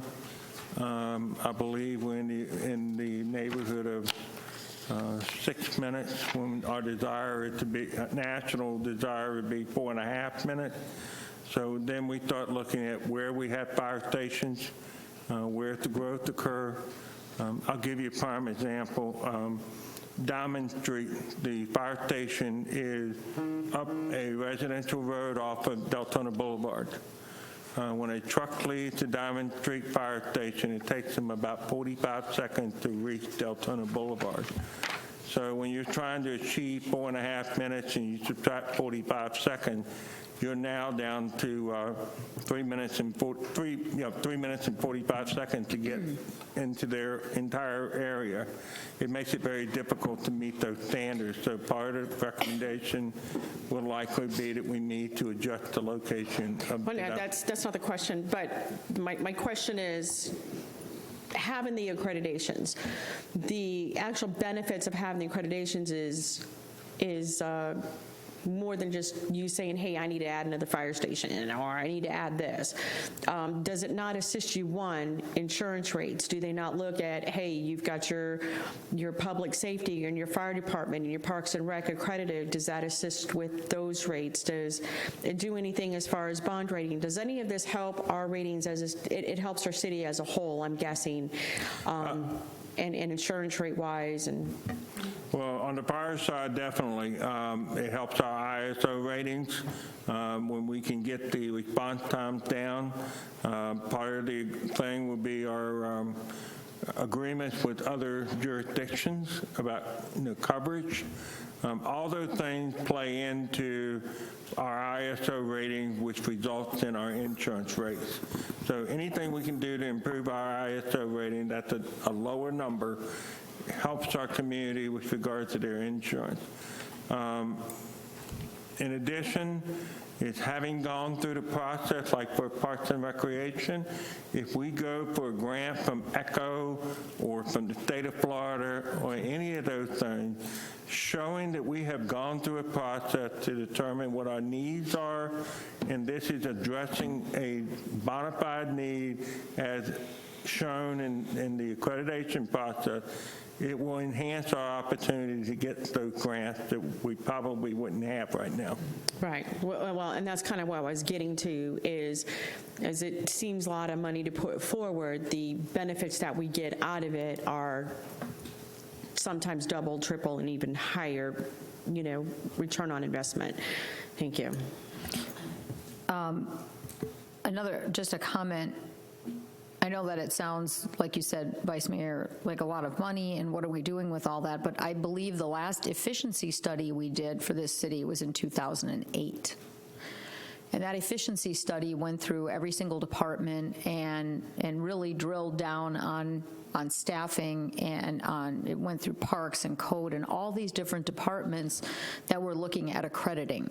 So unfortunately, that copy of the efficiency study I had hasn't turned up since I gave it to someone, but it was very interesting to look at that in current time and see what that study produced and how that's changed and how the city has changed and in some ways how it hasn't.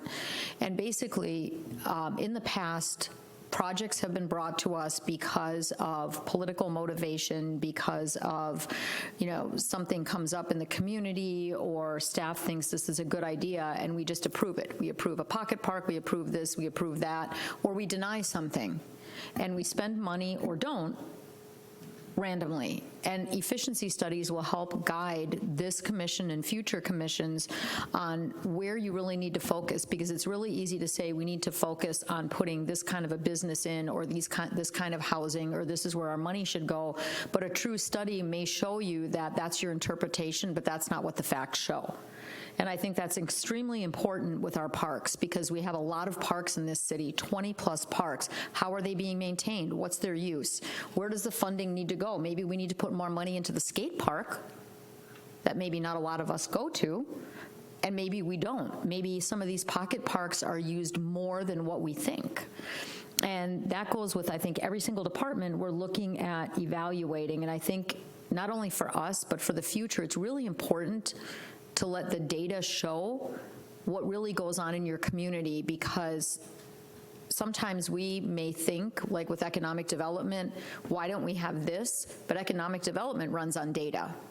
It's the data that brings businesses in here.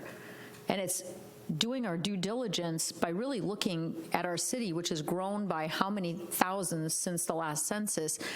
And it's become more and more diverse, even in the last 15 years, extremely so, with the age groups changing, the amount of kids, and what we really need in this city and what our median income is and what can we afford.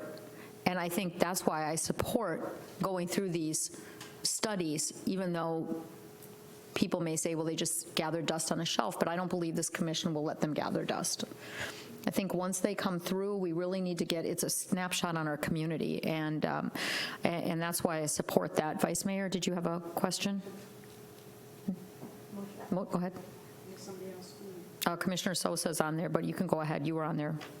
I was just going to make a motion to move to approve Resolution 2021, basically consensus item B. That's too much to read. Is there a second to approve consent item B? No second? So, I'm sorry? Second. Okay, Commissioner Avila Vasquez, second. Okay, before we vote, Commissioner Sosa, you are on the board. Okay. My question to the city manager, will this $276,000 that we are looking to approve right now, is that going to cover all the costs associated with the Parks and Rec study, the accreditation? Is it going to cover the complete analysis of our fire department plus the accreditation? And is it going to take care of all the other public safety issues within our community? Or are we going to have to pay more going down the road?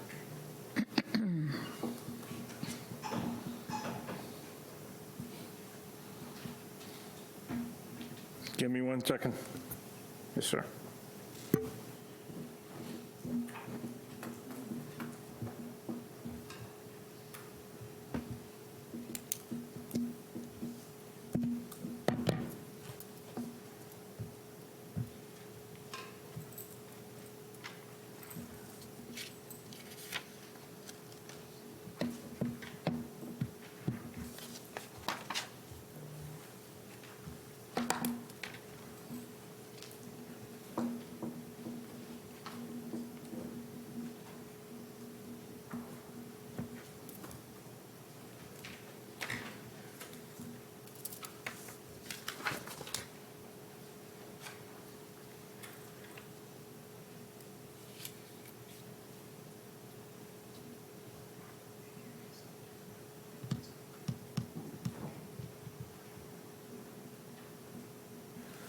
That would be correct, sir, subject to nothing unforeseen coming up, and then we would have to come back to commission if it's over $25,000. You good, Commissioner Sosa? Can you just take your name off the board? I don't know, nobody's deleting, they're just staying on there. Thank you so much. Okay, we have a motion and a second. May we vote, please, on consent agenda item B?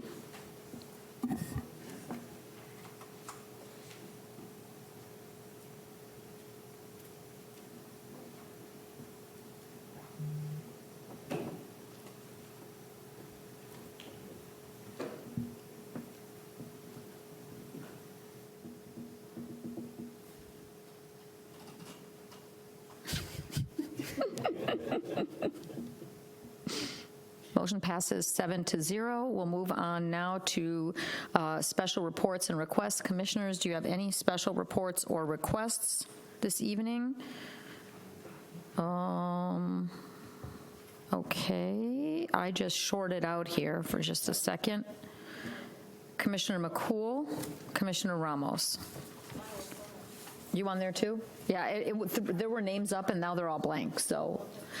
Commissioner McCool first, then Commissioner Ramos, Commissioner Vila-Vasquez. McCool? Thank you, Madam Mayor.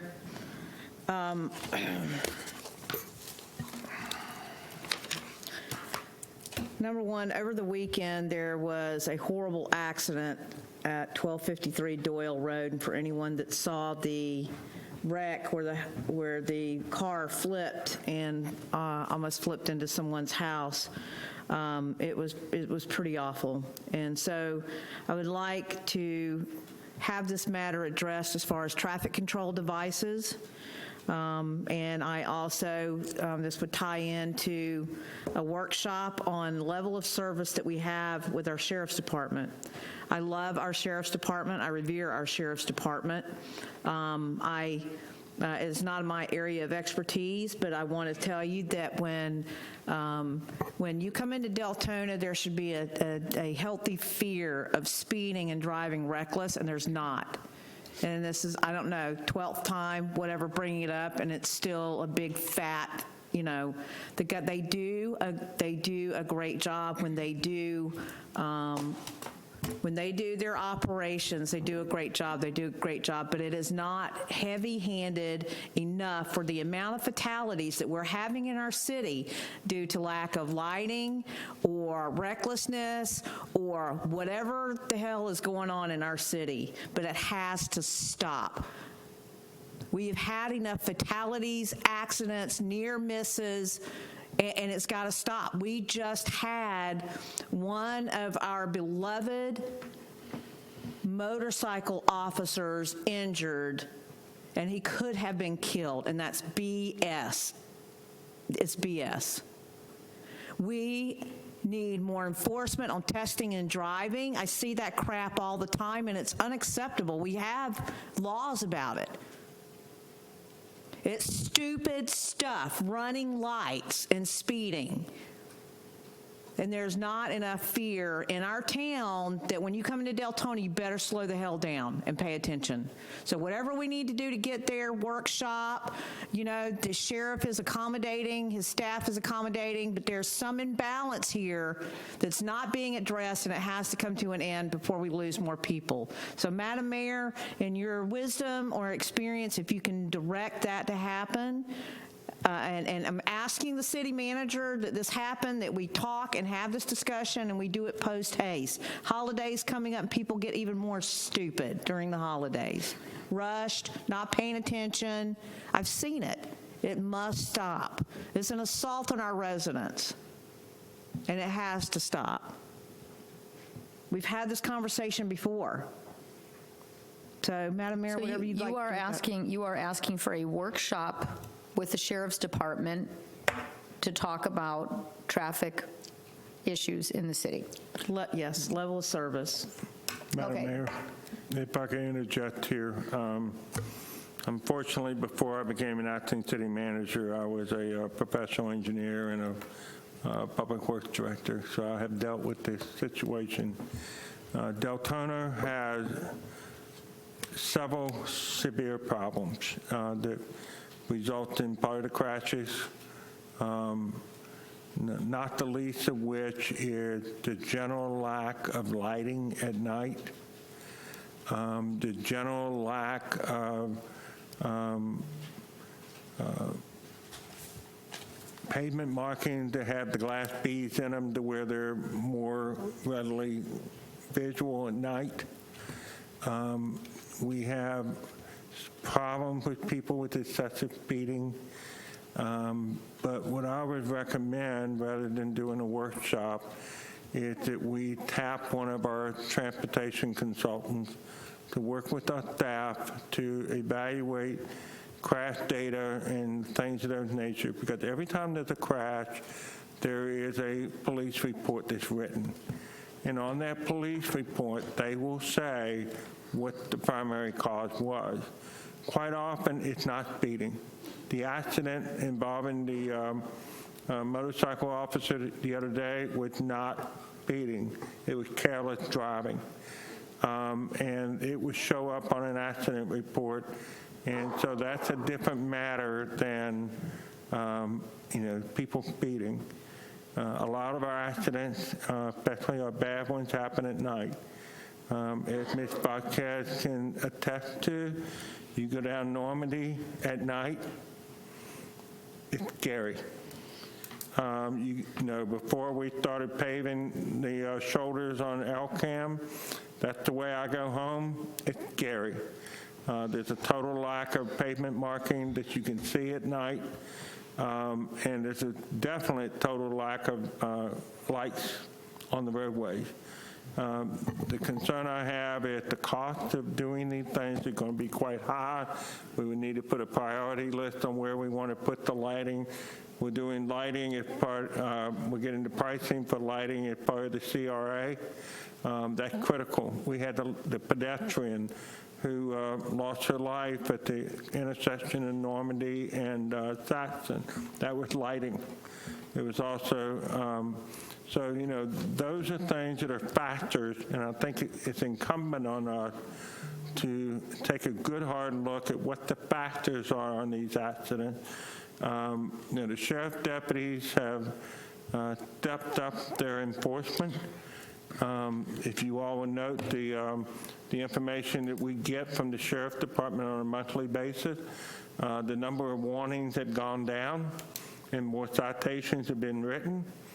That's basically code for the person that's getting a citation got a warning before. This is their second time. And you don't get 2 warnings, you get a citation. So that tells me it's the same people. I think there are irresponsible drivers in the community. If I was a parent of one of these kids that I see often going over a double line on Doyle, I would yank their cars away from them in a New York heartbeat. Not because I'm mean, because I want to keep them alive. Parents need to be responsible with regard to their children's driving habits so that we can protect them from themselves. But I would strongly recommend, with your approval, that we get a scope of services from one of our transportation consultants to do a thorough review of our traffic issues in the city, work with the sheriff department, and then come back to the commission at that time with a workshop to go over the data that we found. And listen, whatever it takes to get there, but having the sheriff's department involved because they're there, I get it. I get our traffic consultation, I get that, right? And I am not doubtful of the professionalism of the consultants, and I'm definitely not doubtful about the professionalism of residents that live this day in and day out. How about with that we need to listen to our residents. I was over in Tampa this past week, and these neighborhoods, and I talked to someone about it, these neighborhoods, they have speed control devices. I don't care if it wrecks somebody's car. You know what? It slowed me down, okay, and made me pay attention to driving in some of these places down off of Hancock. It's crazy. These kids use these for racetracks. I've almost been hit and ran into, got passed on Providence Boulevard in front of City Hall because of this. So it is not that our deputies aren't great. It's that I doubt that we have enough. And looking at the level of service, numbers, as you stated before, it's incredible what we don't have. And I just want to make sure that we have enough. You should be fearful to drive in Deltona the way that some people drive in Deltona. That's not happening. And so it's repetitious. For every 100 times that something like this happens, only they get caught one time or 2 times. So it's like cockroaches. For every one that you see, you know there's 1,000 back there. So that's the serious of this here, because I've seen too much stuff happen. So with that being said, whatever we need to do with that, but the sheriff's office and the residents need to be involved, because I read that stuff all the time, and it's a serious matter. So whatever needs to happen, sir. Commissioners, do we have consensus that Mr. Peters get his data together and then bring things forward? Yes. Yes, yes, yes, yes, no. All right, the consensus of at least 4 of us up here, Mr. Peters, please put something together with that and bring it forth. Okay. And the last thing, Madam Mayor, the last special request that I have, be it brief, is that someone brought up something very pertinent, and I'm hoping that it is happening, that we have proclamations for a lot of things in our city, but I would like to bring up that we also need one for our Native American residents. I don't know if that's in the pipeline. Please email the city manager, copy Sandy and Sharon on that. They are the ones that do the proclamations. Thank you very much, Madam Mayor. Commissioner Ramos. Thank you, Madam Mayor. Just 2 quick things. First of all, I want to say thank you to our Commissioner Jennifer from West Volusia Hospital Authority. I thought that was very informative. That being said, I would like to ask, if it's okay with this dais, to ask Family Health Source, which is mentioned in their slide, and our city manager also mentioned them, for them to come up and do a presentation as well of the services that they're providing here in the city. That's one. And then the other thing, we had a TPO meeting last week, and it's quite interesting. I know a lot of us received some emails about some purple lights. Well, we're not the only ones.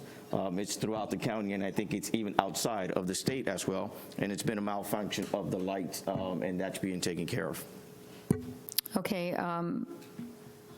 City manager, acting city manager, Commissioner Ramos has requested that Family Health Source do a presentation.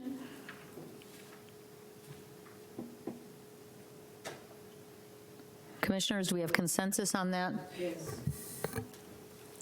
Mayor, Yes. on Yes. that subject, I had spoken to Joseph Rosado, Dr. Joseph Rosado from Family Health on Deltona Boulevard, and he is willing to come and do a presentation. I think he was waiting to the vaccine of younger children to be approved so that he can come speak on it. So I think reaching out to him would be great. Okay, that's staff. You have consensus to have Family Health Source do their presentation. Commissioner Vasquez, did you have anything else? Yes, ma'am. Thank you. You're done, right? No, go ahead. Yes, I know that I spoke to Mr. Peters about this during our meeting before this commission meeting, but I just wanted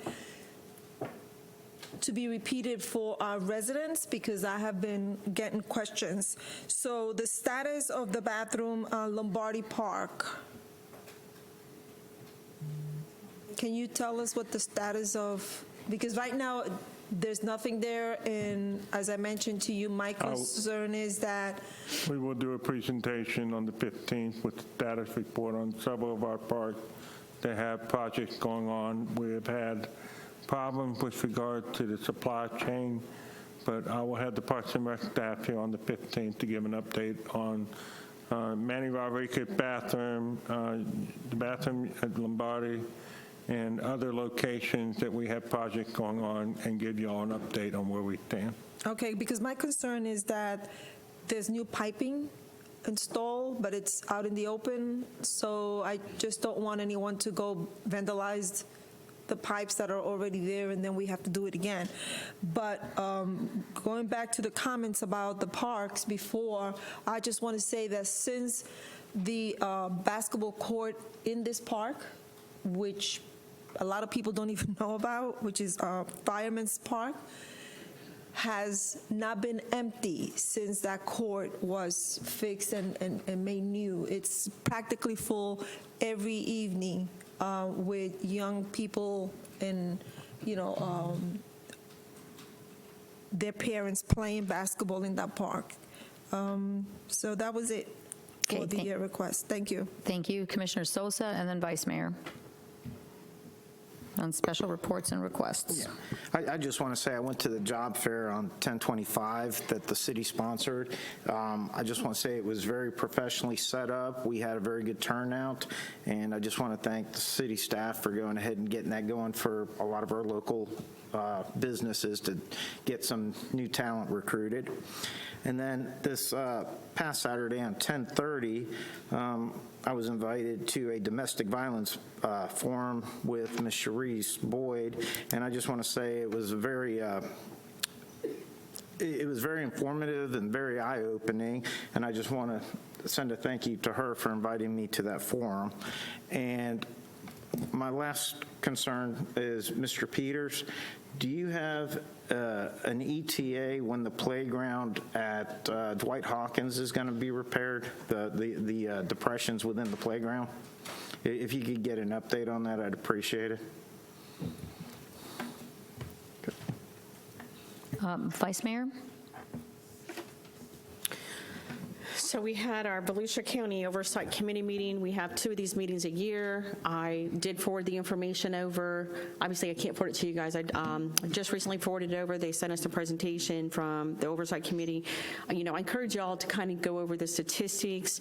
It basically covers, like our economic development reviews. It covers student reservations, and it doesn't just show Deltona, it shows Volusia County as a whole.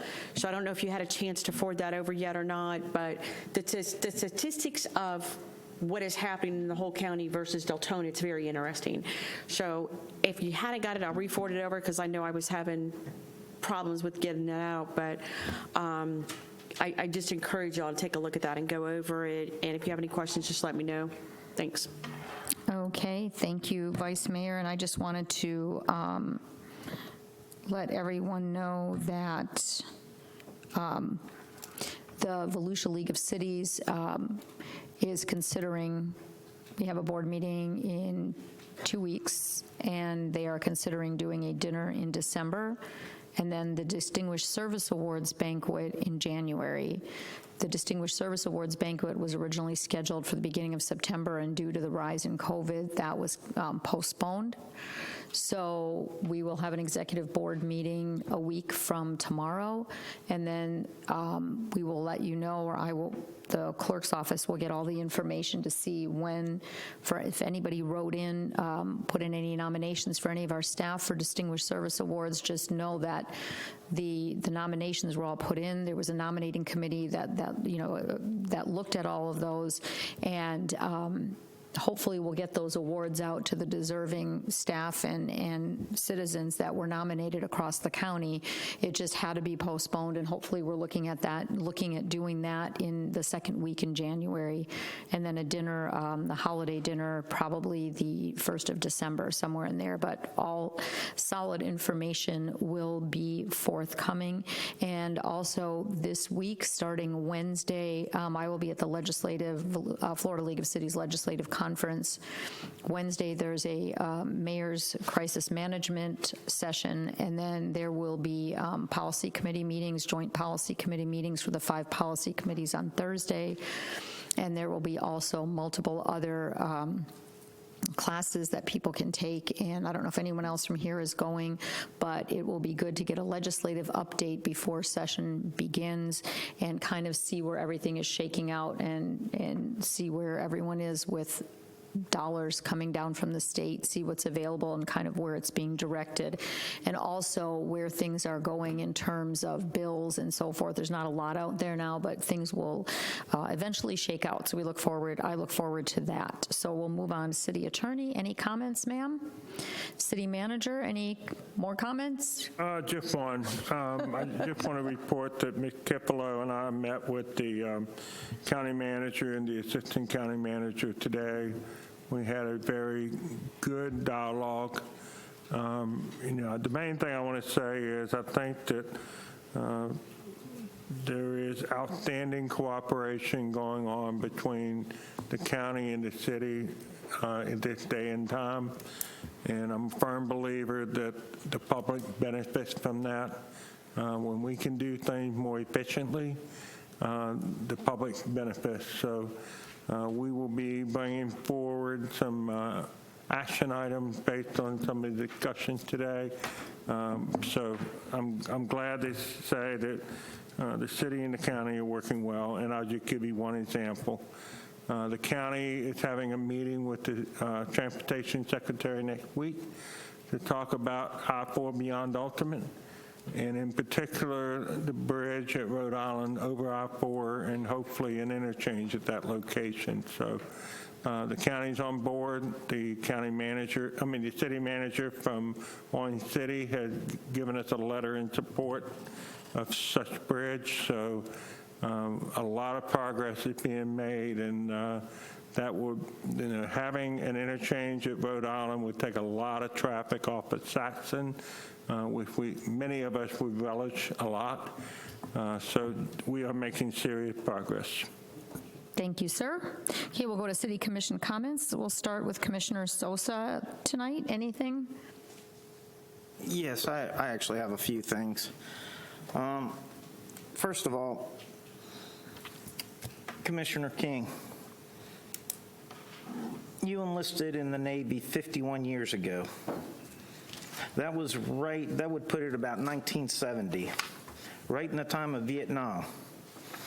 And not only did you enlist in the Navy, you went above and beyond and you became a Navy SEAL. Now, the physical and the mental training it takes to become a Navy SEAL, I can't fathom. And I've been a very physical person in my life. After you retired from the military, you became a lineman for a utility company. So you provided all these lights and all this air conditioning in here tonight. And after you retired from your service in the private sector, you didn't just stop and call it a day. You became a public servant. You became a commissioner. Sir, I've known you personally for several years. I've known you professionally for a year up here. And all the times I've known you, you're a man of God, you're a man of integrity, you have morals, and you have ethics. And sir, I just want to say thank you for your service. Now, on another note,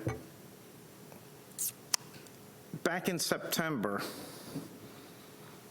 we had all received emails regarding some occurrences that were happening at Dewey O'Boster.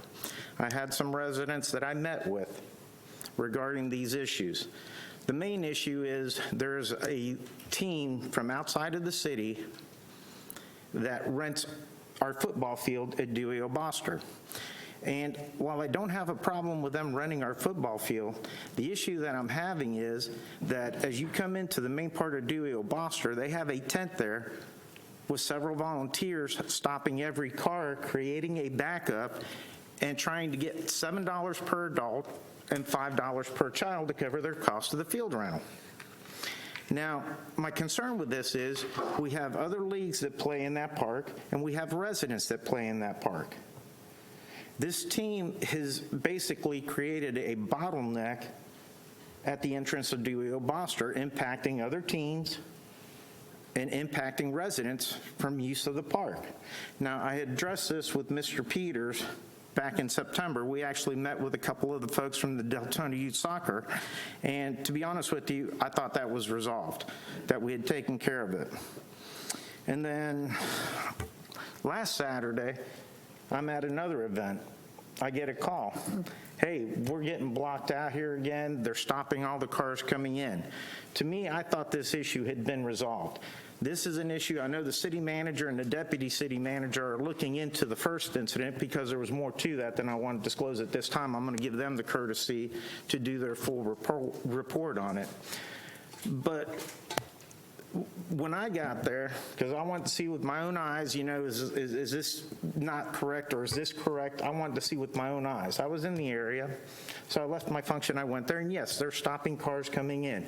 At that time, VSO had been on site. I guess they hired 2 officers to assist with that, and it appears that one of the officers went over to start directing traffic. And he said that the folks at the gate are overly aggressive trying to collect fees, which I find unacceptable. I mean, if you want to rent the field, rent the field. If you want to charge admission for your football game, charge admission, but don't do it in a way that does not impact residents or other users of those fields. So that happened. So I'm going to let Mr. Peters address that. I know he's got some policies coming up here in November. But then I went back Sunday. And the parking lot was just full of trash. The fields were full of trash. Ms. McCool, it's a good thing you didn't go there because you'd have probably had a coronary.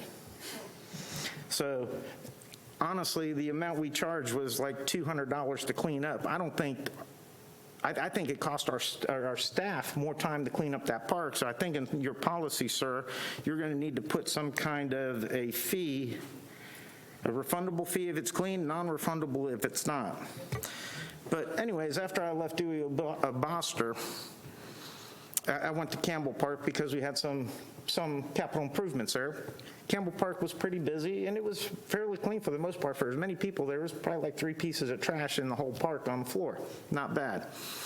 So going back to Dwight Hawkins, I had gone there about 6 weeks ago, and the playground has impressions like they're almost sinkholes within the playground. And I went there that Sunday. I figured I'm out driving now. Let me go check out Dwight Hawkins. Well, as I pull into Dwight Hawkins, there's all this caution tape blocking all the walkways into the park.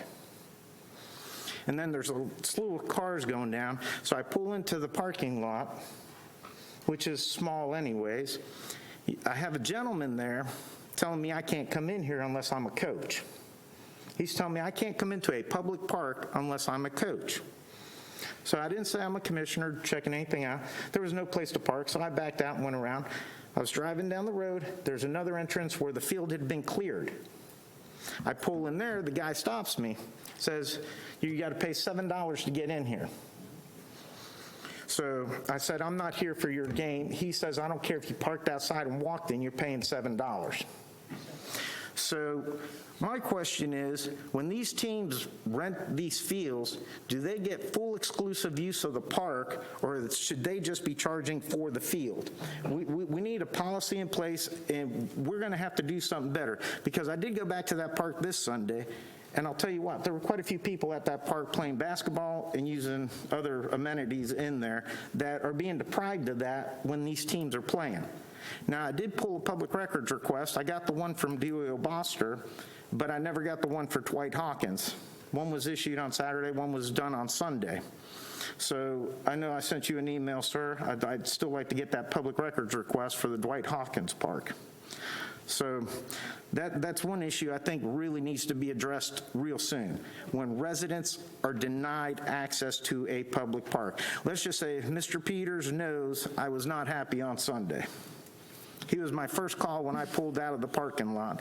And let's just say I was less than as cordial as I am now. So, and one other thing I'd like to address, the gentleman with the drone, I would really like to get an update on that, because that definitely is a concern. I would definitely like to know about that. And that's it for me for tonight. Thank you, sir. Commissioner Avila-Vasquez? Madam Mayor, may I respond, please? As Mr. Sosa has alluded to, he and I have had multiple conversations about 3 separate events.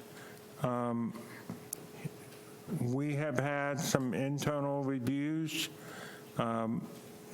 I have let many of you all know that on the 22nd, we're going to have a workshop. We're going to be proposing some modification, but we have already made one significant modification. That is, anyone that rents one of our fields at the city, whether it be a football field, soccer field, whatever, will have to get an event permit, which is covered in our code. It covers all the elements that have to be in place. If they're going to charge admission, they need to have an admission ticket. Because there's a lot of confusion as to whether people were paying to park or whether people were paying for admission. From now on, there will be a ticket for admission. So you're going to have to get an event permit, which covers security, all that stuff. And we will be making a presentation on the 22nd on how the city is going to move forward with these types of events and that type of matter. Personally, I think there was some animosity on both sides, and that disturbs me. Part of what we're having to do is decipher the truth from fiction. The first event, we were told certain things happened, that the other party had videos that proved it. When they finally provided the video, after we also looked at our own videos, the story they were getting us was not documented on their videos nor on our videos. So, I deal in facts. That's the best I can do. As the sheriff department knows, the best thing you can do is be honest and factual when you're dealing with the situation. But we will be back before the commission on the 22nd workshop to discuss the way forward for the city with regard to our field rentals and with regard to our sports programs. So I beg you to be patient, and we will be back soon. Thank you, sir. Commissioner Avila Vasquez. Thank you, Mayor. I just want to give a shout out to staff for putting on a great 80s dance. It was so much fun. We really had a good time. We had a surprise guest who showed up, and he was part, for those of us from the late 80s and early 90s, if you heard of CNC Music Factory, it was one of the singers from that group, and he went up and spoke a little bit. So thank you, Duran, for being there. And just want to give staff a big shout out. One of the things that I noticed, and I usually make it a habit to stand in the at the exit and thanking people for showing up. And one of the things that a lot of people said were, it was great, but they would like something for their age, which is from the 60s and the 70s. So, Joe, that's your next dance. Let's see, what else I have here. I just want to also mention that we have bunkers November 5th. And I want to say that Deltona ROTC is having a Salute to the Veterans Walk on November 10th. I think it starts at 7:30 in the morning, the lineup.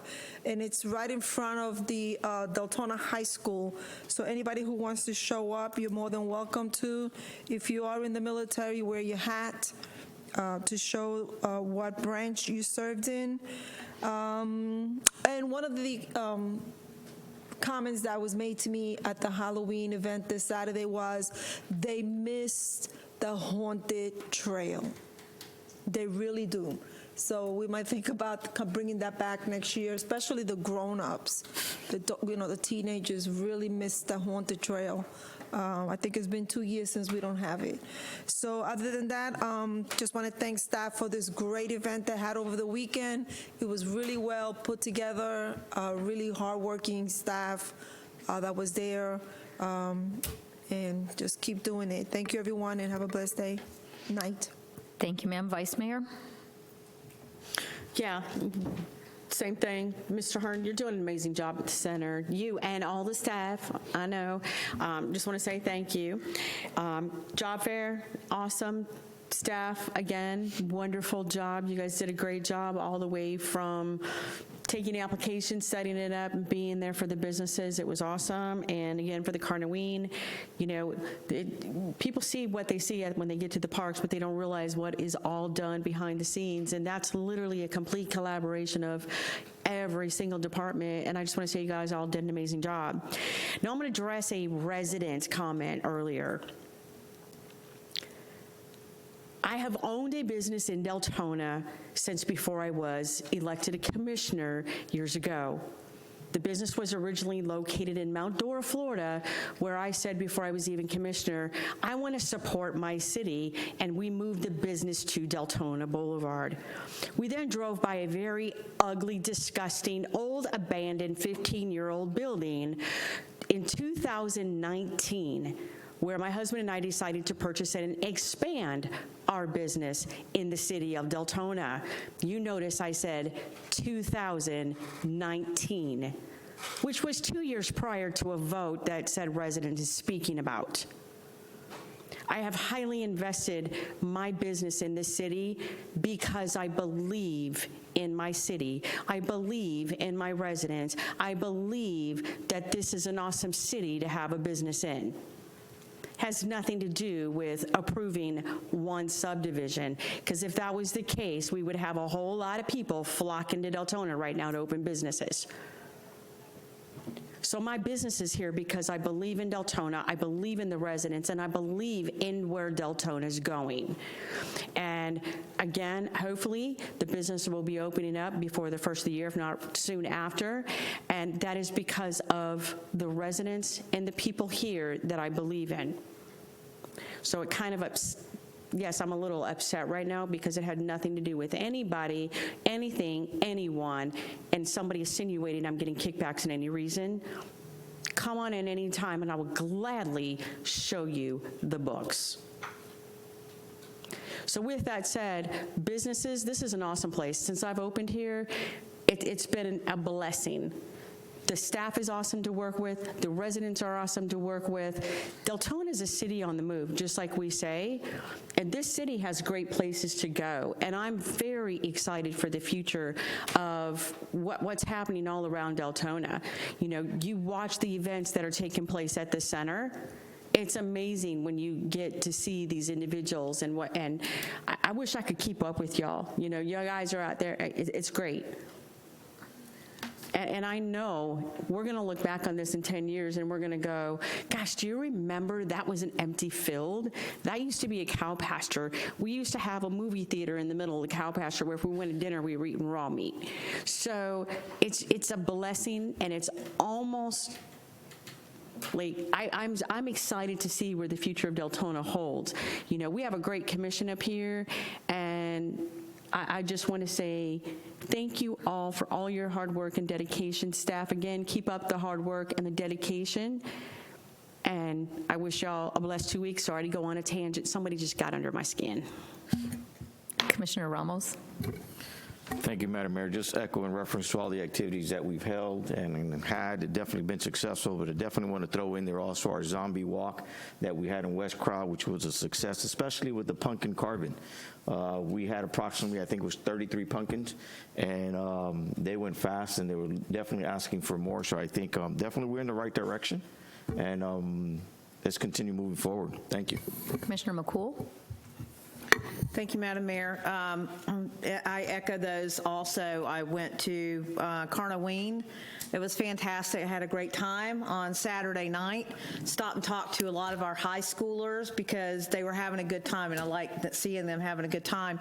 I stopped and talked to families, and they said they really enjoy that like we're in step with what they really want to do. I want to give a special shout out here, if you will, and talking to some of these kids, I go up and I talk to these kids, and these kids, I'm like, what do you do? I'm going to be a professional baller. And I'm like, okay. And some of the kids that I run into at Manny Rodriguez Park that play ball there, you know, I've gotten to know them. And so I never met this kid before. He said he's going to be a professional baller. He travels with a travel ball team right now. He was looking for sponsorship, and I said, show up to City Hall, attend one of our meetings, and come talk about what you do. Come talk about what you do. We want to hear from you kids. I said the first step is emailing me, and I talked to his coach about that, and I told the coach what I told the kid. So you know what? I'm going to give a shout out here to Carlos Bailey. He plays ball here. He says, hey, it's the kid from yesterday. We were talking about getting sponsored for our travel ball and team, and you told me to email you, and he emailed. So Carlos, we're going to be talking soon about that, so thank you. It was a great success. Same thing for me, trash at Dewey Boster Park. It makes me crazy. I understand that it's being handled. My thing is, however, listen, if you rent these parks, you're going to be responsible for picking up. Our staff does an incredibly good job out there, and it's not their job to pick up after your bad upbringing. So pick up after yourself. I mean, come on, we're better than this. Next thing that I want to talk about is I spoke about the accident there at Doyle Road. So I just want that followed up on. Another thing, I received yet a third email today regarding property on Kingway Drive. So I'm shouting out to this person. They send me anonymous emails because they're scared of being retaliated against. There are 2 properties over there. I would like to see some resolution on this. And I'm not going to say the numbers out loud because it's not my goal to have anyone harassed, but we should be able to deduce if we have 2 other emails about this. I'm pretty sure that we should be able to deduce what that is. Last thing that I would like to say is, Commissioner King, I have known you since I have been up here on this dais. I understand and I abhor extremism of any type, any extreme groups. There's no room for it in our great nation. It's divisive and it's awful, is what it is. I know you to be an honorable man. You've dedicated your life to service. I've never known you to be racially biased. I have never known you to be anything but kind and stand up what you to believe to be in America. And I would add to that we have organizations all across America and in other countries where they are a good organization and they harbor some of the worst criminals and worst crimes against humanity that we know. And I'm not going to name them, but you can pretty much guess what they are in any organized form. So what they represent and what people represent are 2 different things. Commissioner King left this organization before his time on the dais. I can't speak to anyone else's experience with Commissioner King. I do not necessarily subscribe to his national political beliefs, but on a local level, which we are supposed to be nonpartisan, we work for everyone up here, and that's what we strive to do. And I have known him to be a hard worker for his community, for his constituency, and I appreciate your service and everything that you do up here, sir, okay? So I want to say that about that. If my people get mad at me, so be it, because I call it like I see it. And I want to tell you and leave you with one last comment here. In all of this stuff right here, okay, I just remember one thing. Be careful about what you judge about people, okay? Be careful, because sugar and salt look the same. And I'm going to leave you with that. Thank you, Madam Mayor. Thank you. Commissioner King?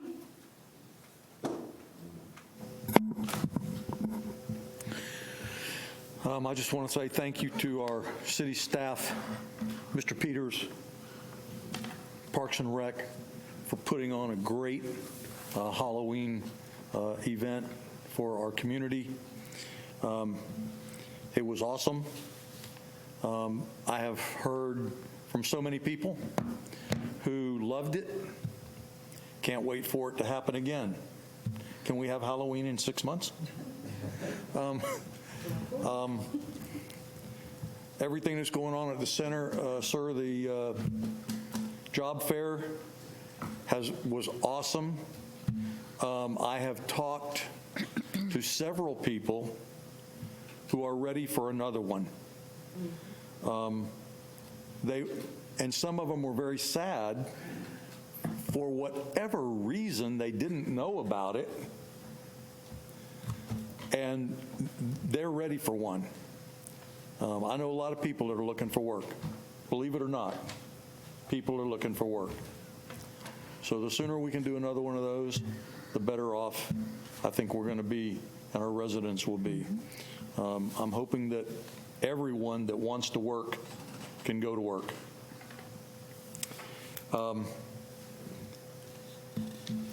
American Legion participated in 2 trunk or treats over the past week or so, one at Texas Roadhouse in Orange City and one here in Deltona at one of our local churches. We had a great time, as we normally do if we didn't have so many conflicting things. We pass out a Halloween safety brochure to try to help families make sure that what they're getting for candy gifts and Halloween things are safe, and their families are okay when it's all over.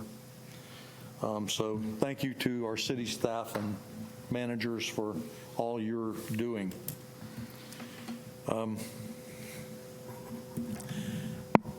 I almost hate to address the lies that were spewed out of mouths this evening. So I will not be very specific, but I will tell you this one more time: y'all need to get it right. I joined Oath Keepers because I was a proud American veteran who thought that that organization was an organization that protected the Constitution, lived by the Constitution, and I joined in October of 2015. There we go. I was almost dating myself to be over 100 years old. So 2015, October, I joined. I paid my dues that year, October.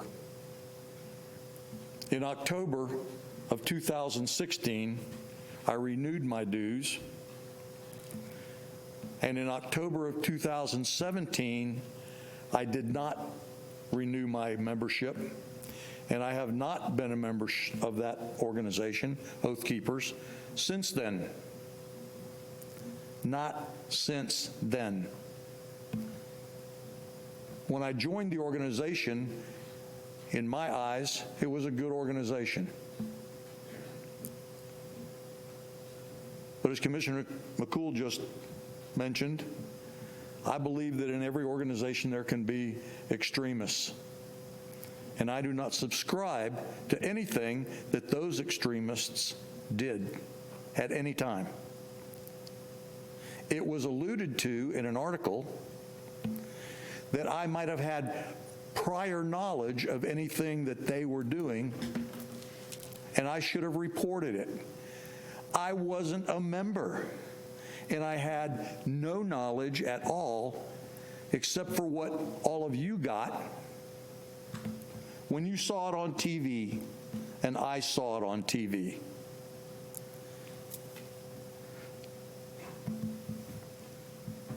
Most of the people, all of the people that spoke tonight concerning this matter don't know me.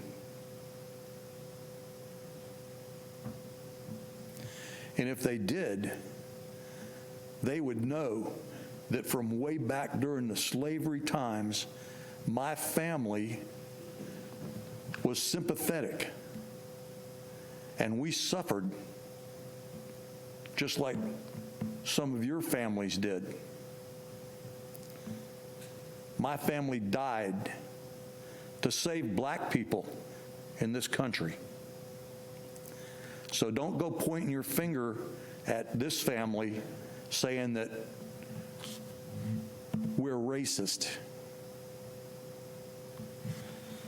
And just so you know, I probably should stop, but just so you know, when I was a boy, my mama got flack quite often when I'd go drink out of black water fountains instead of white water fountains, because I couldn't tell any difference between the water in one and the water in the other.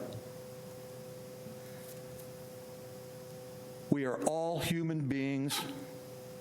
We are all created equally in the sight of God, and we have the same blood.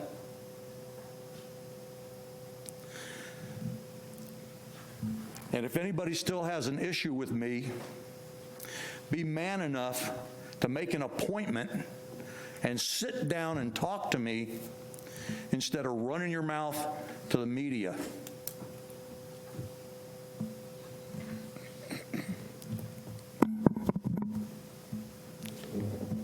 That's all I have to say.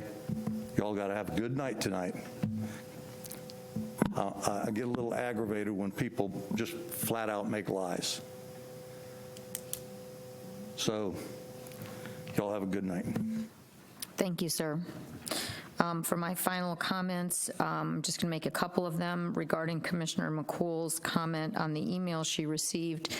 I have received letters regarding that same area for over a year, long before the anonymity aspect came into it. I expect a staff report. Every letter that I received here at City Hall was presented to any given manager at that time. Whoever sat in that office got the letter about those multiple properties in that area. So I also, Commissioner McCool, received another letter this past week and did the same thing that I've done with the other ones. Gave them to the appropriate manager. So, option one, there's not a problem, and the letter writer continues to write, and there's nothing going on. Or option two, there's a problem, it's not being dealt with. I don't know which option is correct, but I expect some sort of a report on all of those letters. I can't speak for emails, I didn't get any, that I received over the last couple of years regarding that address, which I will also not give out at this time. Regarding the parks, I know that we have a workshop coming up, I believe the 22nd of November.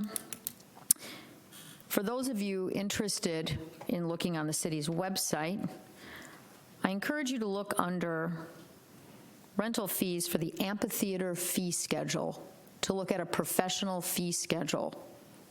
The city's website, you can go ahead and see if you rent the amphitheater, which is Volusia County, you have to pay for trash cans, trash pickup, recycling containers, sheriff's duty, fire equipment, EMT supervisor, and parking services. Should you have an event there, covers trash, covers EMTs, covers all that fun stuff. And if you have a certain wattage amps, you got to even have an electrician. Set up your business. We might want to consider upping our level of professionalism and how we deal with our parks. For service agreements, for field rentals, for rentals of buildings, and on and on and on. Has to be a better way across the board for all of this. I look forward to the workshop on the 22nd. November 30th, tentative date for the State of the City address. Will be held at the center in the morning. The West Volusia Chamber is a sponsor for that.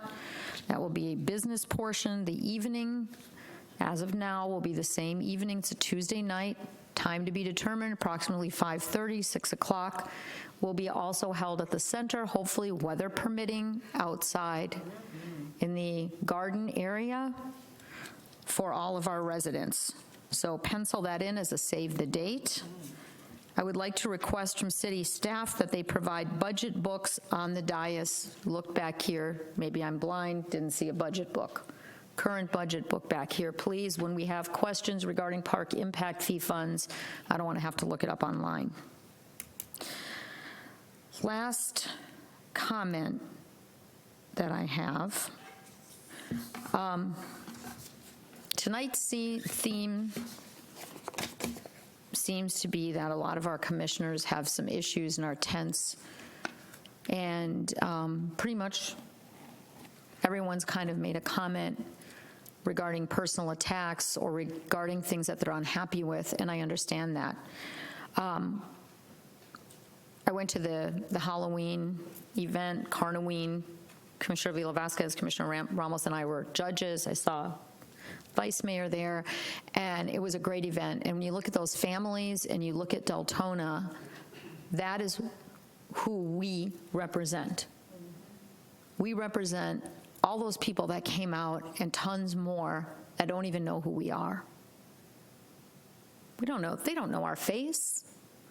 They don't know what we stand for unless they've researched us or watched a commission meeting. But you know what? They're really happy that this city is doing stuff for them. Yep.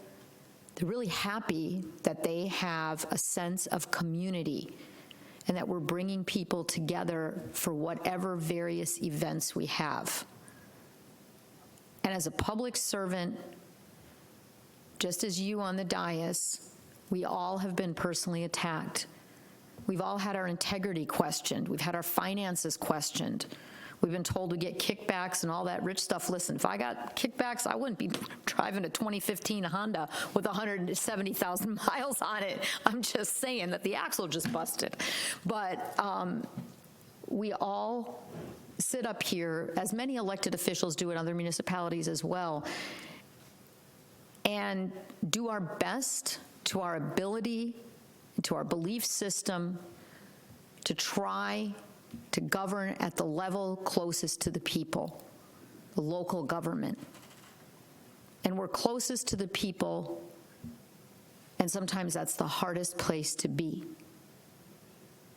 Sometimes it's the hardest place to be, but it's also the most rewarding, because no matter how we all go home tonight and how we might feel, we still know that as sitting up here, we do our best. And nobody knows. I mean, we're commissioners. We're not close friends. We really can't be. But we know that we have integrity, and in the end, we try to work together. And when one of us is attacked and it's hurt, I feel that for them. I know how it is. We all do. So I just want to say that it's never easy to be personally attacked. It's the public's right, and everyone has a right to their opinion. We sit up here and we understand how people feel about us, but a lot of the time we don't get to say back of maybe who we really are. We do. You did tonight. You did. Finally hit my limit. We all hit our limit, Vice Mayor. But I just want to say that I want to thank the commission, because it isn't easy. You guys do an amazing job, even though we may have political differences on a national level, maybe even on a local level. I believe that every one of us is working our hardest to help those people that we govern. We may not always agree, but in a majority rules system, I've not seen anyone not be respectful of their opposite opinion. And I just want to say thank you, every one of you that sits up here, and hang in there, because you know what? We have a lot of really amazing things on the horizon, and if you listen to the state of the city and you come, you'll see what's coming. Some things we can't even predict. So thank you, staff. You did a great job this weekend. We all really appreciate all the hard work you put in, and thank you to the residents for believing in the things that we're trying to do. We are adjourned.